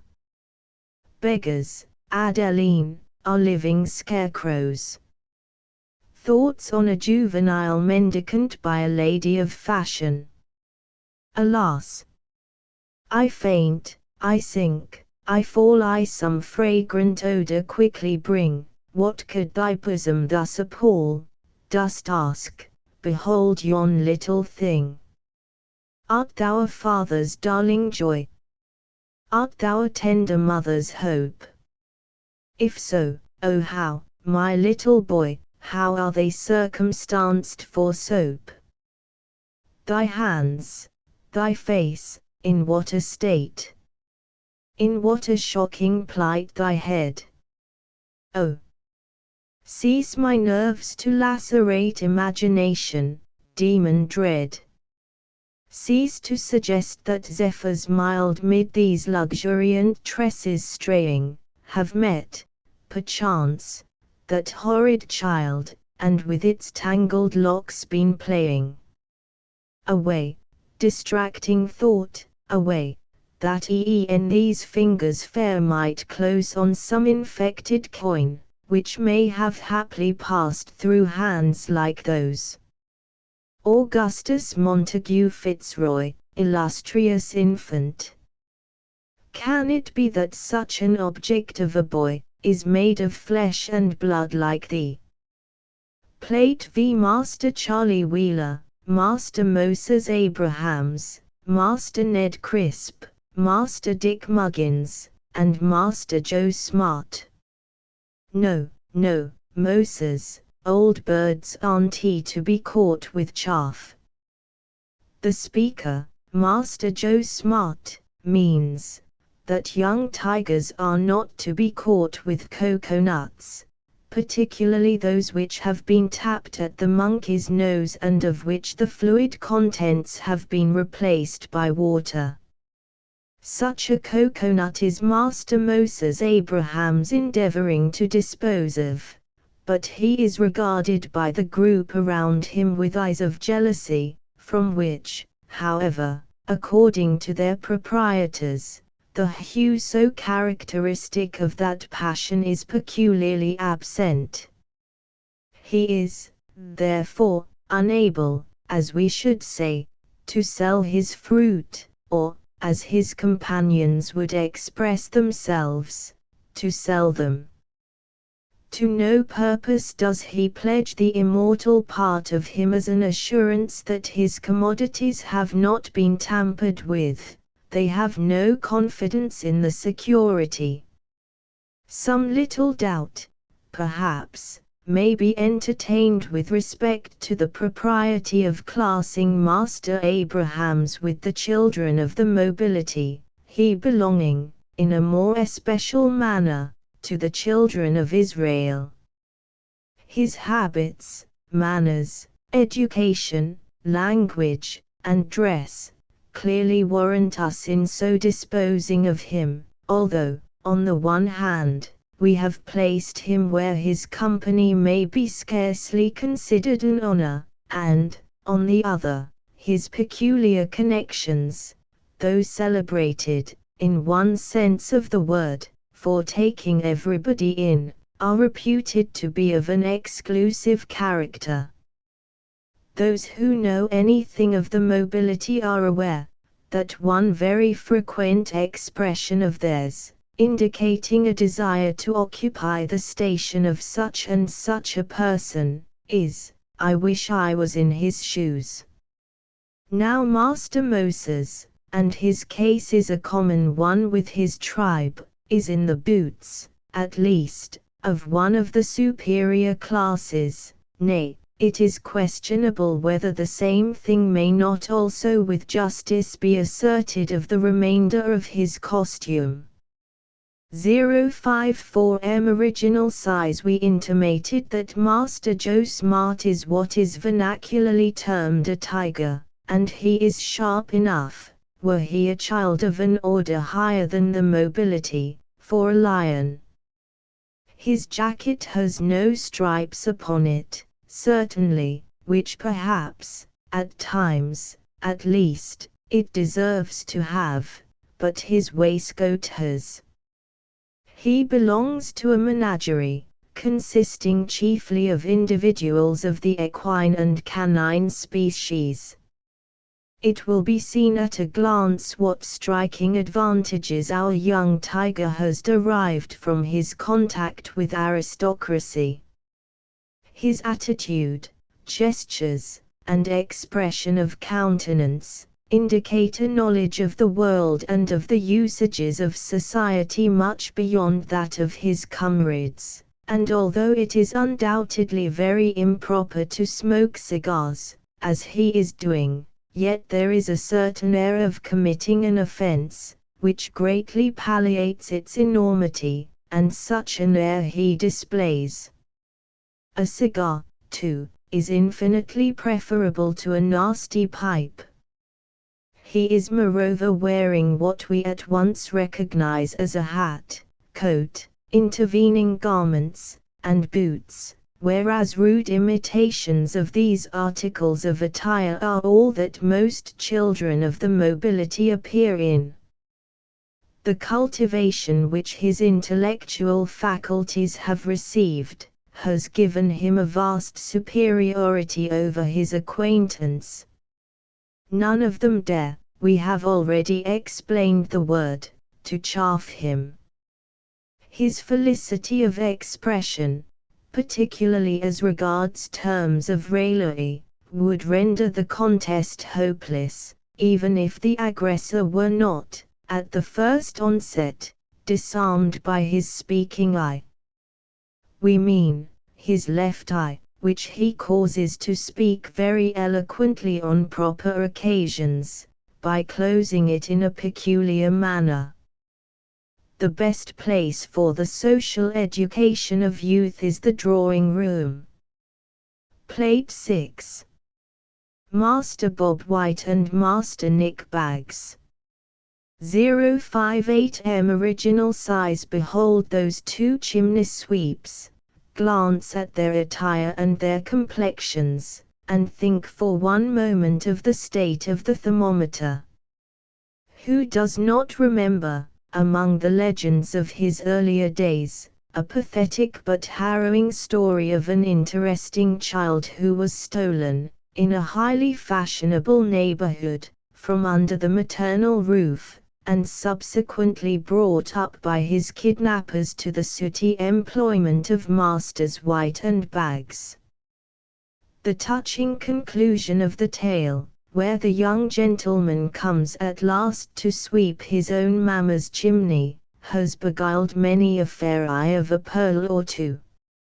Is it possible, can it be, that we may have too hastily included those youths among the children of the mobility, and that they also may have been snatched, by some felonious hand, from the mansions of their distinguished, perhaps noble parents?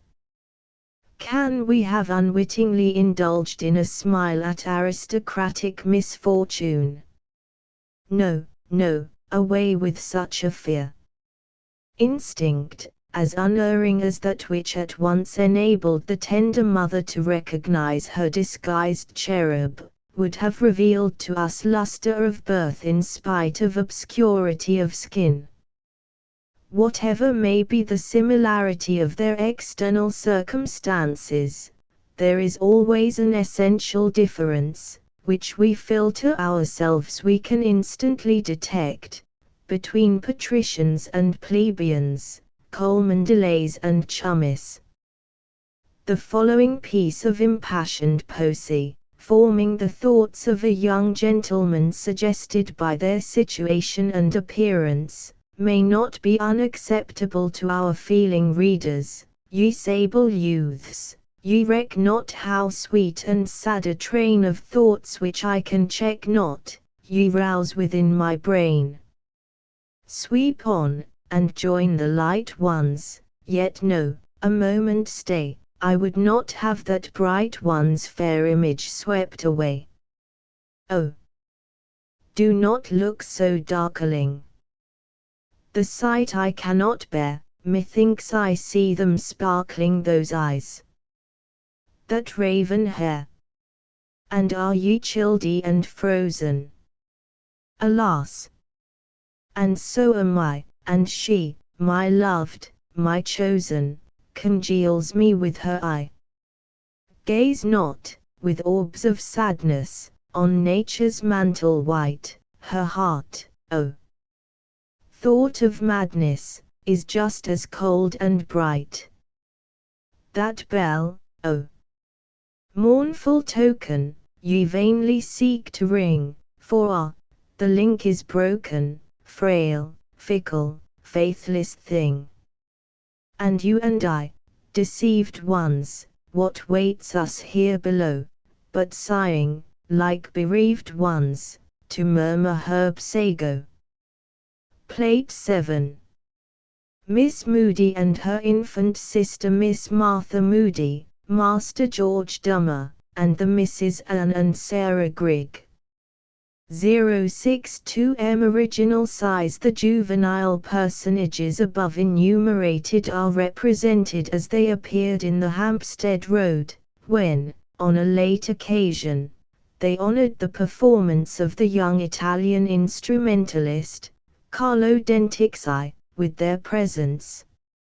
So deeply were their infant minds absorbed in the harmonious entertainment, that mute attention, during its continuance, rested, almost without interruption, on their lips, a situation where it does not usually love to dwell.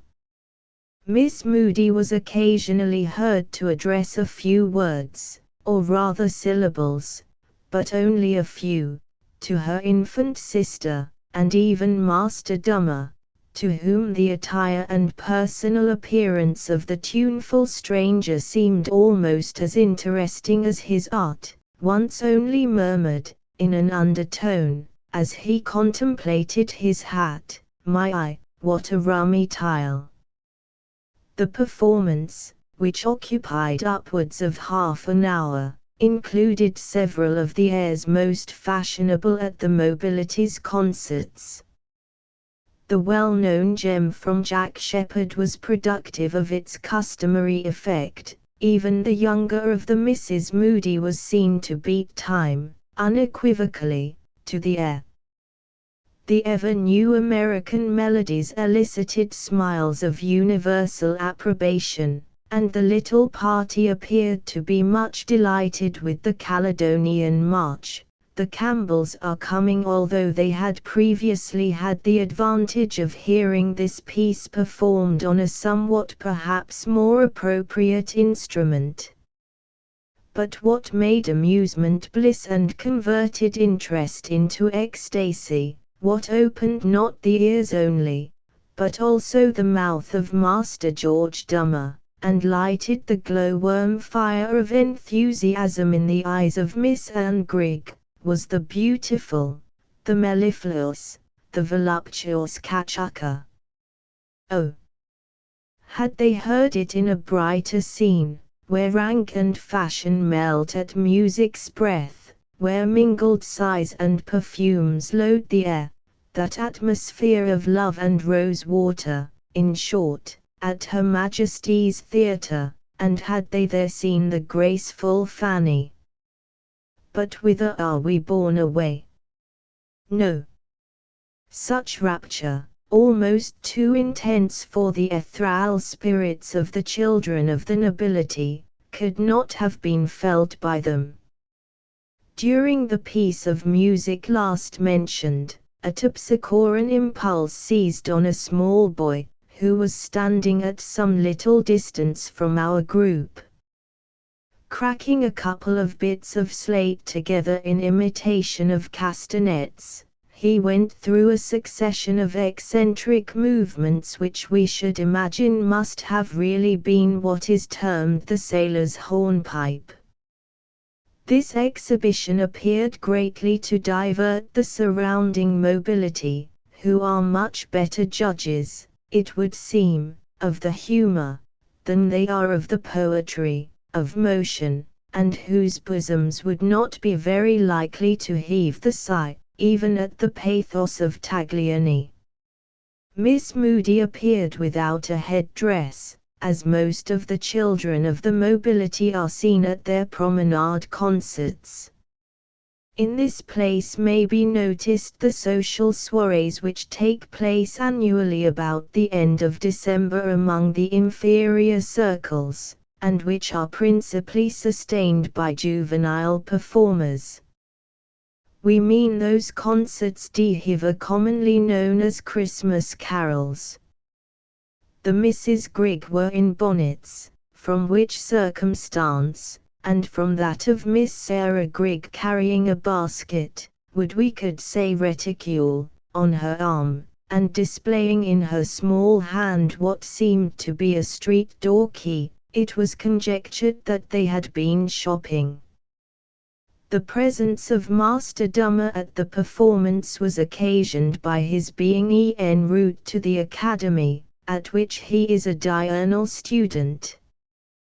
The interruption of his progress to the seminary may be attributed rather to a disinclination for arithmetic than to a love of harmony, his genius, we understand, being more of an observant and contemplative, than of a mathematical or literary tendency, and music being interesting to him, merely, to use a common expression, as something going on.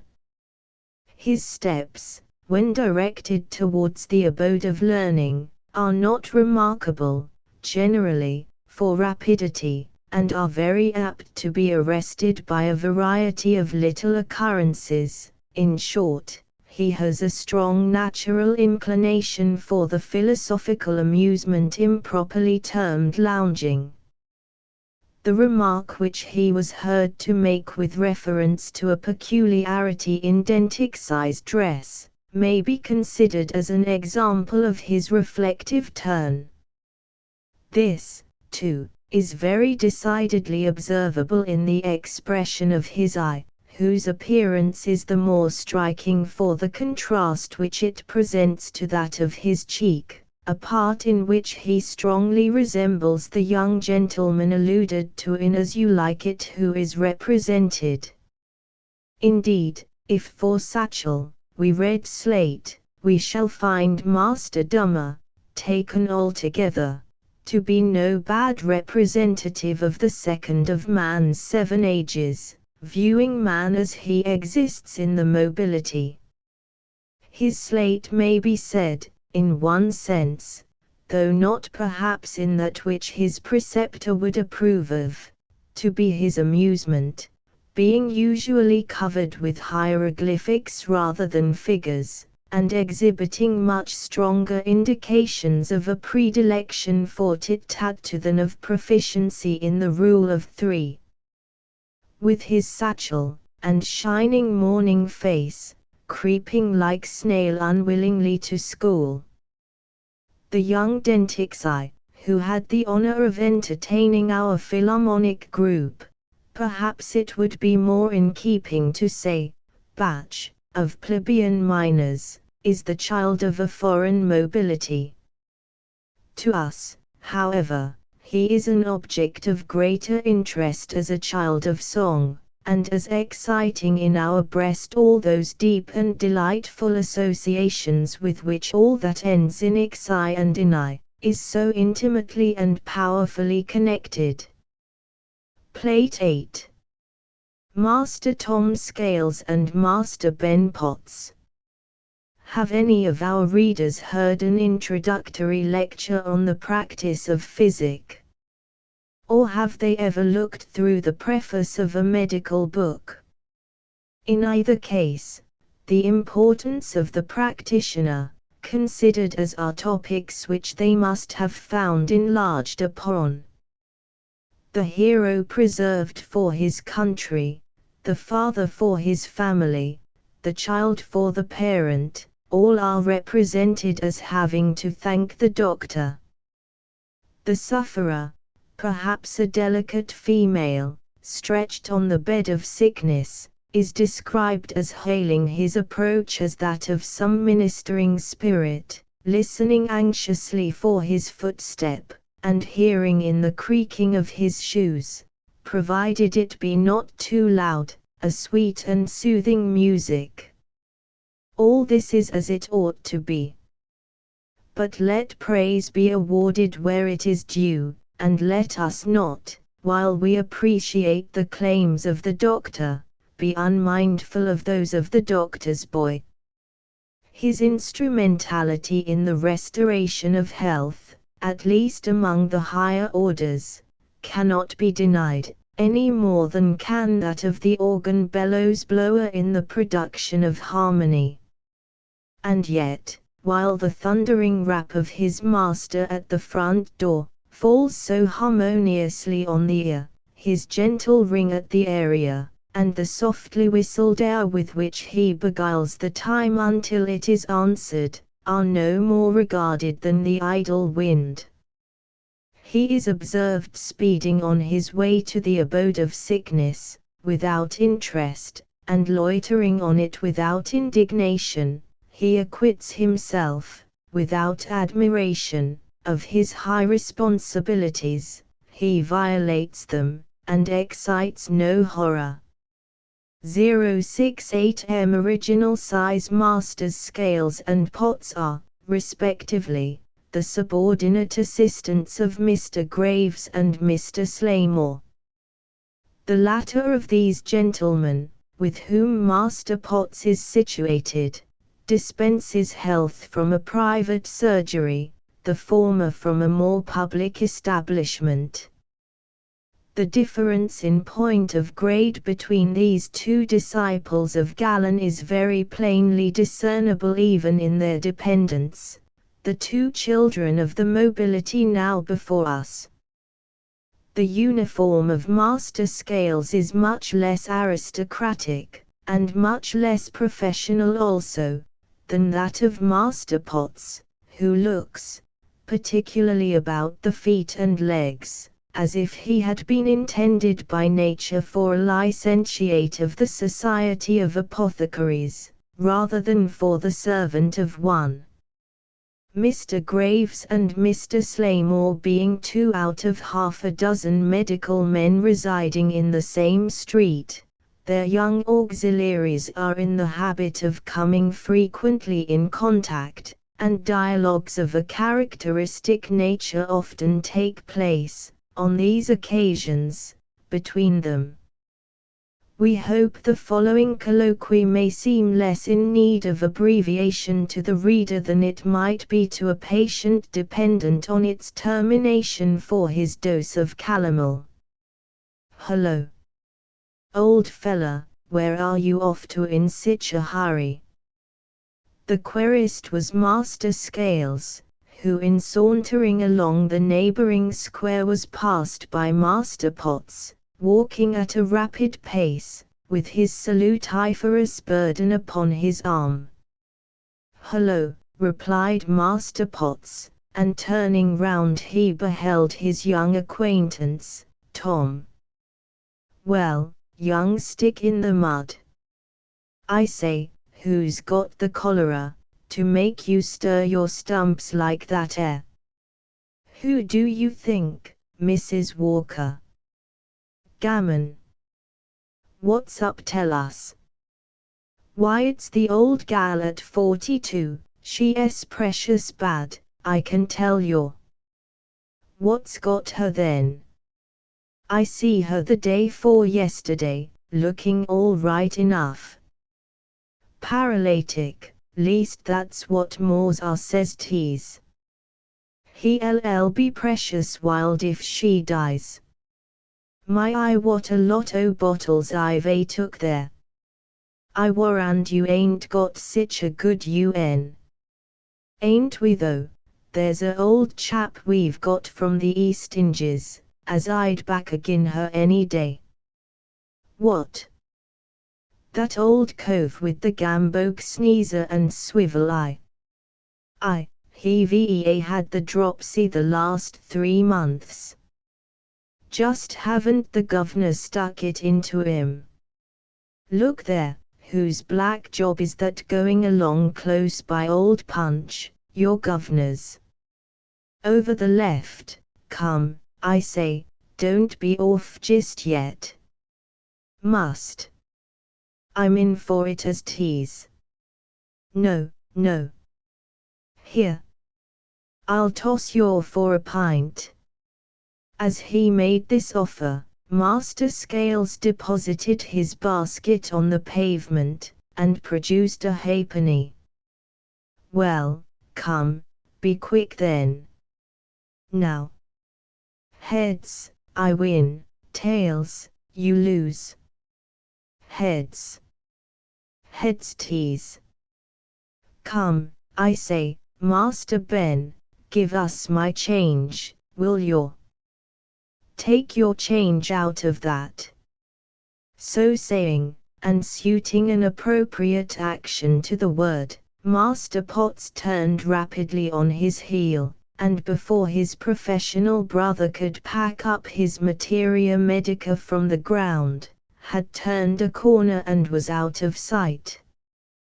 Delays are proverbially said to be dangerous, and equally well known is the maxim which recommends the attacking of a disease at its onset. Leaving our readers, according to their medical opinions, to calculate the damage, or estimate the good which the patients of Messrs. Graves and Slaymore derived from the amusements of their young subsidiaries, we shall now conclude our notice of those personages, and therewith, our labours. We hope that we have acquitted ourselves in a satisfactory manner, but in criticising the foregoing pages, let the fact be borne in mind, that it is very difficult to render the children of the mobility interesting. It is easy to make a silk purse out of a proper material, but there is a substance from which it is impossible to construct it. Shall we be pardoned by the superior classes for thus distantly referring to a plebeian saying? Would we had had some nobler, some more inspiring theme? Such, reader, had they not been already so fairly done, we should have found in the children of the nobility. Finis. Asterisk asterisk asterisk end of the Project Gutenberg ebook Portraits of Children of the Mobility asterisk asterisk asterisk updated editions will replace the previous one, the old editions will be renamed. Creating the works from print editions not protected by U.S. copyright law means that no one owns a United States copyright in these works, so the Foundation, and you, can copy and distribute it in the United States without permission and without paying copyright royalties. Special rules, set forth in the general terms of use part of this license, apply to copying and distributing Project Gutenberg trademark symbol electronic works to protect the Project Gutenberg trademark symbol concept and trademark. Project Gutenberg is a registered trademark, and may not be used if you charge for an ebook, except by following the terms of the trademark license, including paying royalties for use of the Project Gutenberg trademark. If you do not charge anything for copies of this ebook, complying with the trademark license is very easy. You may use this ebook for nearly any purpose such as creation of derivative works, reports, performances and research. Project Gutenberg ebooks may be modified and printed and given away. You may do practically anything in the United States with ebooks not protected by U.S. copyright law. Redistribution is subject to the trademark license, especially commercial redistribution. Start. Full license. The full Project Gutenberg license. Please read this before you distribute or use this work to protect the Project Gutenberg trademark symbol mission of promoting the free distribution of electronic works. By using or distributing this work, or any other work associated in any way with the phrase Project Gutenberg, you agree to comply with all the terms of the full Project Gutenberg trademark symbol license available with this file or online at www.gutenberg.org/license. Section 1. General Terms of Use and Redistributing Project Gutenberg Trademark Symbol Electronic Works 1.0. By reading or using any part of this Project Gutenberg trademark symbol electronic work, you indicate that you have read, understand, agree to and accept all the terms of this license and intellectual property, trademark/copyright, agreement. If you do not agree to abide by all the terms of this agreement, you must cease using and return or destroy all copies of Project Gutenberg trademark symbol electronic works in your possession. If you paid a fee for obtaining a copy of or access to a Project Gutenberg trademark symbol electronic work and you do not agree to be bound by the terms of this agreement, you may obtain a refund from the person or entity to whom you paid the fee as set forth in paragraph 1.e.8. 1.b Project Gutenberg is a registered trademark. It may only be used on or associated in any way with an electronic work by people who agree to be bound by the terms of this agreement. There are a few things that you can do with most Project Gutenberg trademark symbol electronic works even without complying with the full terms of this agreement. See paragraph 1.c below. There are a lot of things you can do with Project Gutenberg trademark symbol electronic works if you follow the terms of this agreement and help preserve free future access to Project Gutenberg trademark symbol electronic works. See paragraph 1.e below. 1.c. The Project Gutenberg Literary Archive Foundation, the Foundation or PGLAF, owns a compilation copyright in the collection of Project Gutenberg trademark symbol electronic works. Nearly all the individual works in the collection are in the public domain in the United States. If an individual work is unprotected by copyright law in the United States and you are located in the United States, we do not claim a right to prevent you from copying, distributing, performing, displaying or creating derivative works based on the work as long as all references to Project Gutenberg are removed. Of course, we hope that you will support the Project Gutenberg trademark symbol mission of promoting free access to electronic works by freely sharing Project Gutenberg trademark symbol works in compliance with the terms of this agreement for keeping the Project Gutenberg trademark symbol name associated with the work. You can easily comply with the terms of this agreement by keeping this work in the same format with its attached full Project Gutenberg trademark symbol license when you share it without charge with others. 1.d. The copyright laws of the place where you are located also govern what you can do with this work. Copyright laws in most countries are in a constant state of change. If you are outside the United States, Check the laws of your country in addition to the terms of this agreement before downloading, copying, displaying, performing, distributing or creating derivative works based on this work or any other Project Gutenberg trademark symbol work.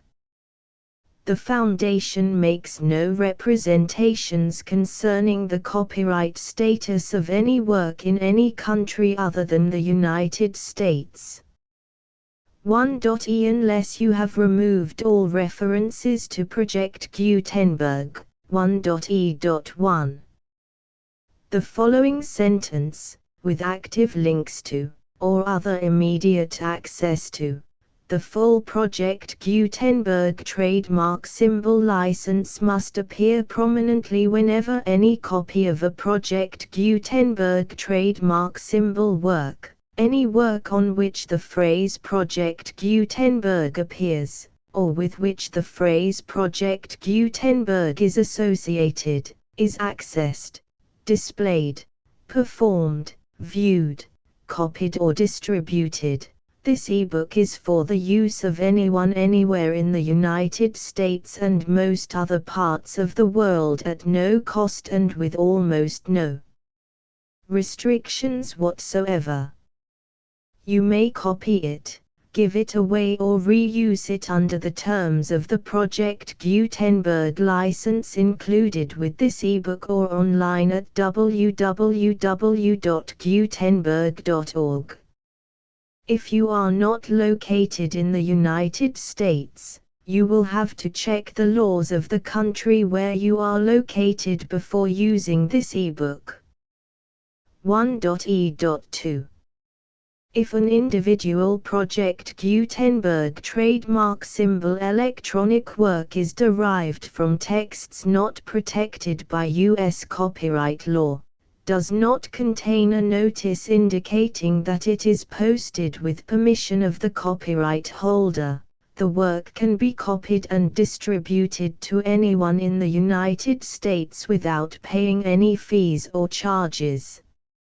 If you are redistributing or providing access to a work with the phrase Project Gutenberg associated with or appearing on the work, you must comply either with the requirements of paragraphs 1.e.1 through 1.e.7 or obtain permission for the use of the work and the Project Gutenberg trademark symbol trademark as set forth in paragraphs 1.e.8 or 1.e.9. 1.e.3. If an individual Project Gutenberg trademark symbol electronic work is posted with the permission of the copyright holder, your use and distribution must comply with both paragraphs 1.e.1 through 1.e.7 and any additional terms imposed by the copyright holder. Additional terms will be linked to the Project Gutenberg trademark symbol license for all works posted with the permission of the copyright holder found at the beginning of this work. 1.e.4. Do not unlink or detach or remove the full Project Gutenberg trademark symbol license terms from this work, or any files containing a part of this work or any other work associated with Project Gutenberg trademark symbol. 1.e.5. Do not copy, display, perform, distribute or redistribute this electronic work, or any part of this electronic work, without prominently displaying the sentence set forth in paragraph 1.e.1 with active links or immediate access to the full terms of the Project Gutenberg trademark symbol license. 1.e.6. You may convert to and distribute this work in any binary, compressed, marked up, non-proprietary or proprietary form, including any word processing or hypertext form. However, If you provide access to or distribute copies of a Project Gutenberg trademark symbol work in a format other than plain vanilla ASCII or other format used in the official version posted on the official Project Gutenberg trademark symbol website, www.gutenberg.org, you must, at no additional cost, fee or expense to the user, provide a copy, a means of exporting a copy, or a means of obtaining a copy upon request, of the work in its original plain vanilla ASCII or other form. Any alternate format must include the full Project Gutenberg trademark symbol license as specified in paragraph 1.e.1. 1.e.7. Do not charge a fee for access to, viewing, displaying, performing, copying or distributing any Project Gutenberg trademark symbol works unless you comply with paragraph 1.e.8 or 1.e.9. 1.e.8.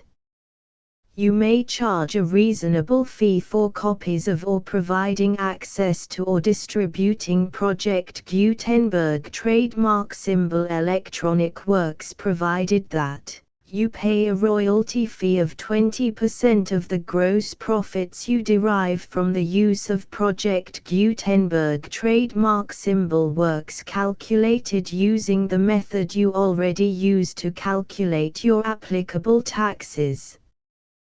The fee is owed to the owner of the Project Gutenberg trademark symbol trademark, but he has agreed to donate royalties under this paragraph to the Project Gutenberg Literary Archive Foundation.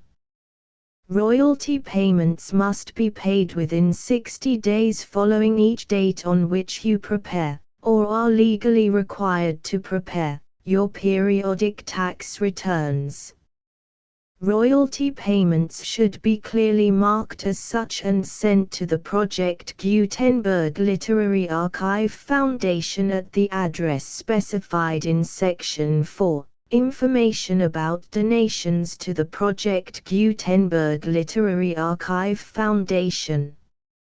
You provide a full refund of any money paid by a user who notifies you in writing, or by email, within 30 days of receipt that he does not agree to the terms of the full Project Gutenberg trademark symbol license. You must require such a user to return or destroy all copies of the works possessed in a physical medium and discontinue all use of and all access to other copies of Project Gutenberg trademark symbol works.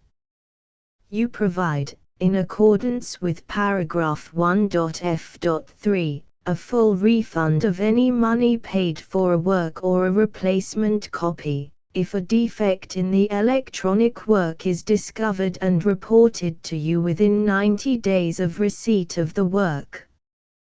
You comply with all other terms of this agreement for free distribution of Project Gutenberg trademark symbol works.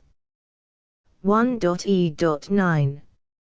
If you wish to charge a fee or distribute a Project Gutenberg trademark symbol electronic work or group of works on different terms than are set forth in this agreement, you must obtain permission in writing from the Project Gutenberg Literary Archive Foundation, the manager of the Project Gutenberg trademark symbol trademark.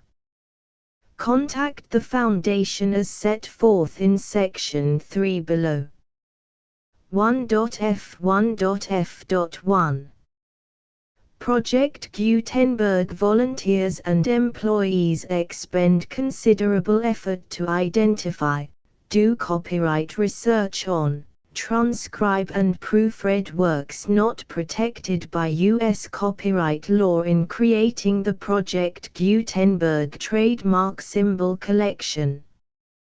Despite these efforts, Project Gutenberg trademark symbol electronic works, and the medium on which they may be stored, may contain defects such as, but not limited to, incomplete, inaccurate or corrupt data, transcription errors, a copyright or other intellectual property infringement, a defective or damaged disk or other medium, a computer virus, or computer codes that damage or cannot be read by your equipment. 1.f.2 Limited warranty. Disclaimer of damages, except for the right of replacement or refund described in paragraph 1.f.3. The Project Gutenberg Literary Archive Foundation, the owner of the Project Gutenberg trademark symbol trademark, and any other party distributing a Project Gutenberg trademark symbol electronic work under this agreement, disclaim all liability to you for damages, costs and expenses, including legal fees. You agree that you have no remedies for negligence, strict liability, breach of warranty or breach of contract except those provided in paragraph 1.f.3. You agree that the Foundation, the trademark owner, and any distributor under this agreement will not be liable to you for actual, direct, indirect, consequential, punitive or incidental damages even if you give notice of the possibility of such damage. 1.f.3 Limited right of replacement or refund. If you discover a defect in this electronic work within 90 days of receiving it, you can receive a refund of the money, if any, you paid for it by sending a written explanation to the person you received the work from. If you received the work on a physical medium, you must return the medium with your written explanation. The person or entity that provided you with the defective work may elect to provide a replacement copy in lieu of a refund. If you received the work electronically, the person or entity providing it to you may choose to give you a second opportunity to receive the work electronically in lieu of a refund. If the second copy is also defective, you may demand a refund in writing without further opportunities to fix the problem. 1.f.4 Except for the limited right of replacement or refund set forth in paragraph 1.f.3, this work is provided to you as is, with no other warranties of any kind, express or implied, including but not limited to warranties of merchantability or fitness for any purpose. 1.f.5 Some states do not allow disclaimers of certain implied warranties or the exclusion or limitation of certain types of damages. If any disclaimer or limitation set forth in this agreement violates the law of the state applicable to this agreement, the agreement shall be interpreted to make the maximum disclaimer or limitation permitted by the applicable state law. The invalidity or unenforceability of any provision of this agreement shall not void the remaining provisions.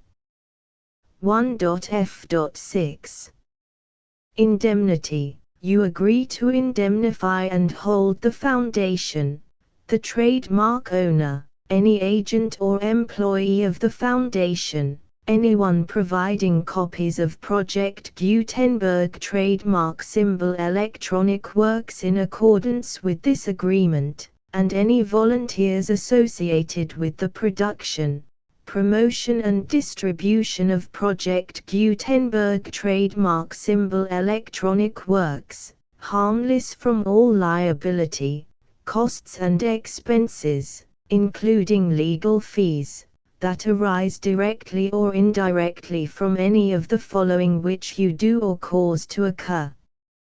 A. Distribution of this or any Project Gutenberg trademark symbol work. B. Alteration, modification, or additions or deletions to any Project Gutenberg trademark symbol work, and C. Any defect you cause. Section 2. Information about the mission of Project Gutenberg trademark symbol. Project Gutenberg trademark symbol is synonymous with the free distribution of electronic works in formats readable by the widest variety of computers, including obsolete, old, middle-aged and new computers.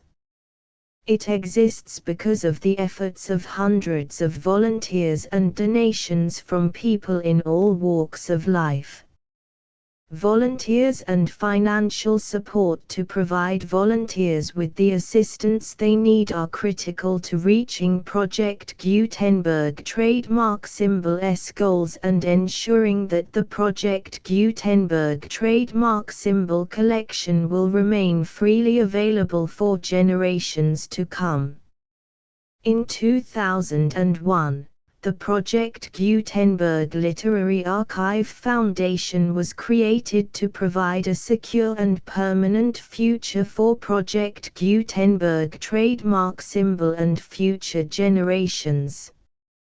To learn more about the Project Gutenberg Literary Archive Foundation and how your efforts and donations can help, see sections 3 and 4 and the Foundation information page at www.gutenberg.org. Section 3. Information about the Project Gutenberg Literary Archive Foundation. The Project Gutenberg Literary Archive Foundation is a non-profit 501(c)(3) educational corporation organized under the laws of the state of Mississippi and granted tax-exempt status by the Internal Revenue Service. The Foundation's IN or Federal Tax Identification Number is 64-6221541. Contributions to the Project Gutenberg Literary Archive Foundation are tax-deductible to the full extent permitted by U.S. federal laws and your state's laws. The Foundation's business office is located at 809 North 1500 West, Salt Lake City, UT 84116. 801-596-1887. Email contact links and up-to-date contact information can be found at the Foundation's website and official page at www.gutenberg.org/contact section 4. Information about donations to the Project Gutenberg Literary Archive Foundation. Project Gutenberg trademark symbol depends upon and cannot survive without widespread public support and donations to carry out its mission of increasing the number of public domain and licensed works that can be freely distributed in machine-readable form accessible by the widest array of equipment, including outdated equipment. Many small donations, $1 to $5,000, are particularly important to maintaining tax-exempt status with the IRS. The Foundation is committed to complying with the laws regulating charities and charitable donations in all 50 states of the United States. Compliance requirements are not uniform and it takes a considerable effort, much paperwork and many fees to meet and keep up with these requirements. We do not solicit donations in locations where we have not received written confirmation of compliance. To send donations or determine the status of compliance for any particular state, visit www.gutenberg.org/donate. While we cannot and do not solicit contributions from states where we have not met the solicitation requirements, we know of no prohibition against accepting unsolicited donations from donors in such states who approach us with offers to donate. International donations are gratefully accepted, but we cannot make any statements concerning tax treatment of donations received from outside the United States. U.S. laws alone swamp our small staff. Please check the Project Gutenberg web pages for current donation methods and addresses. Donations are accepted in a number of other ways, including checks, online payments and credit card donations. To donate, please visit www.gutenberg.org/donate. Section 5. General information about Project Gutenberg trademark symbol Electronic Works. Professor Michael S. Hart was the originator of the Project Gutenberg trademark symbol concept of a library of electronic works that could be freely shared with anyone. For 40 years, he produced and distributed Project Gutenberg trademark symbol ebooks with only a loose network of volunteer support. Project Gutenberg trademark symbol ebooks are often created from several printed editions, all of which are confirmed as not protected by copyright in the US unless a copyright notice is included. Thus, we do not necessarily keep ebooks in compliance with any particular paper edition. Most people start at our website, which has the main PG search facility, www.gutenberg.org.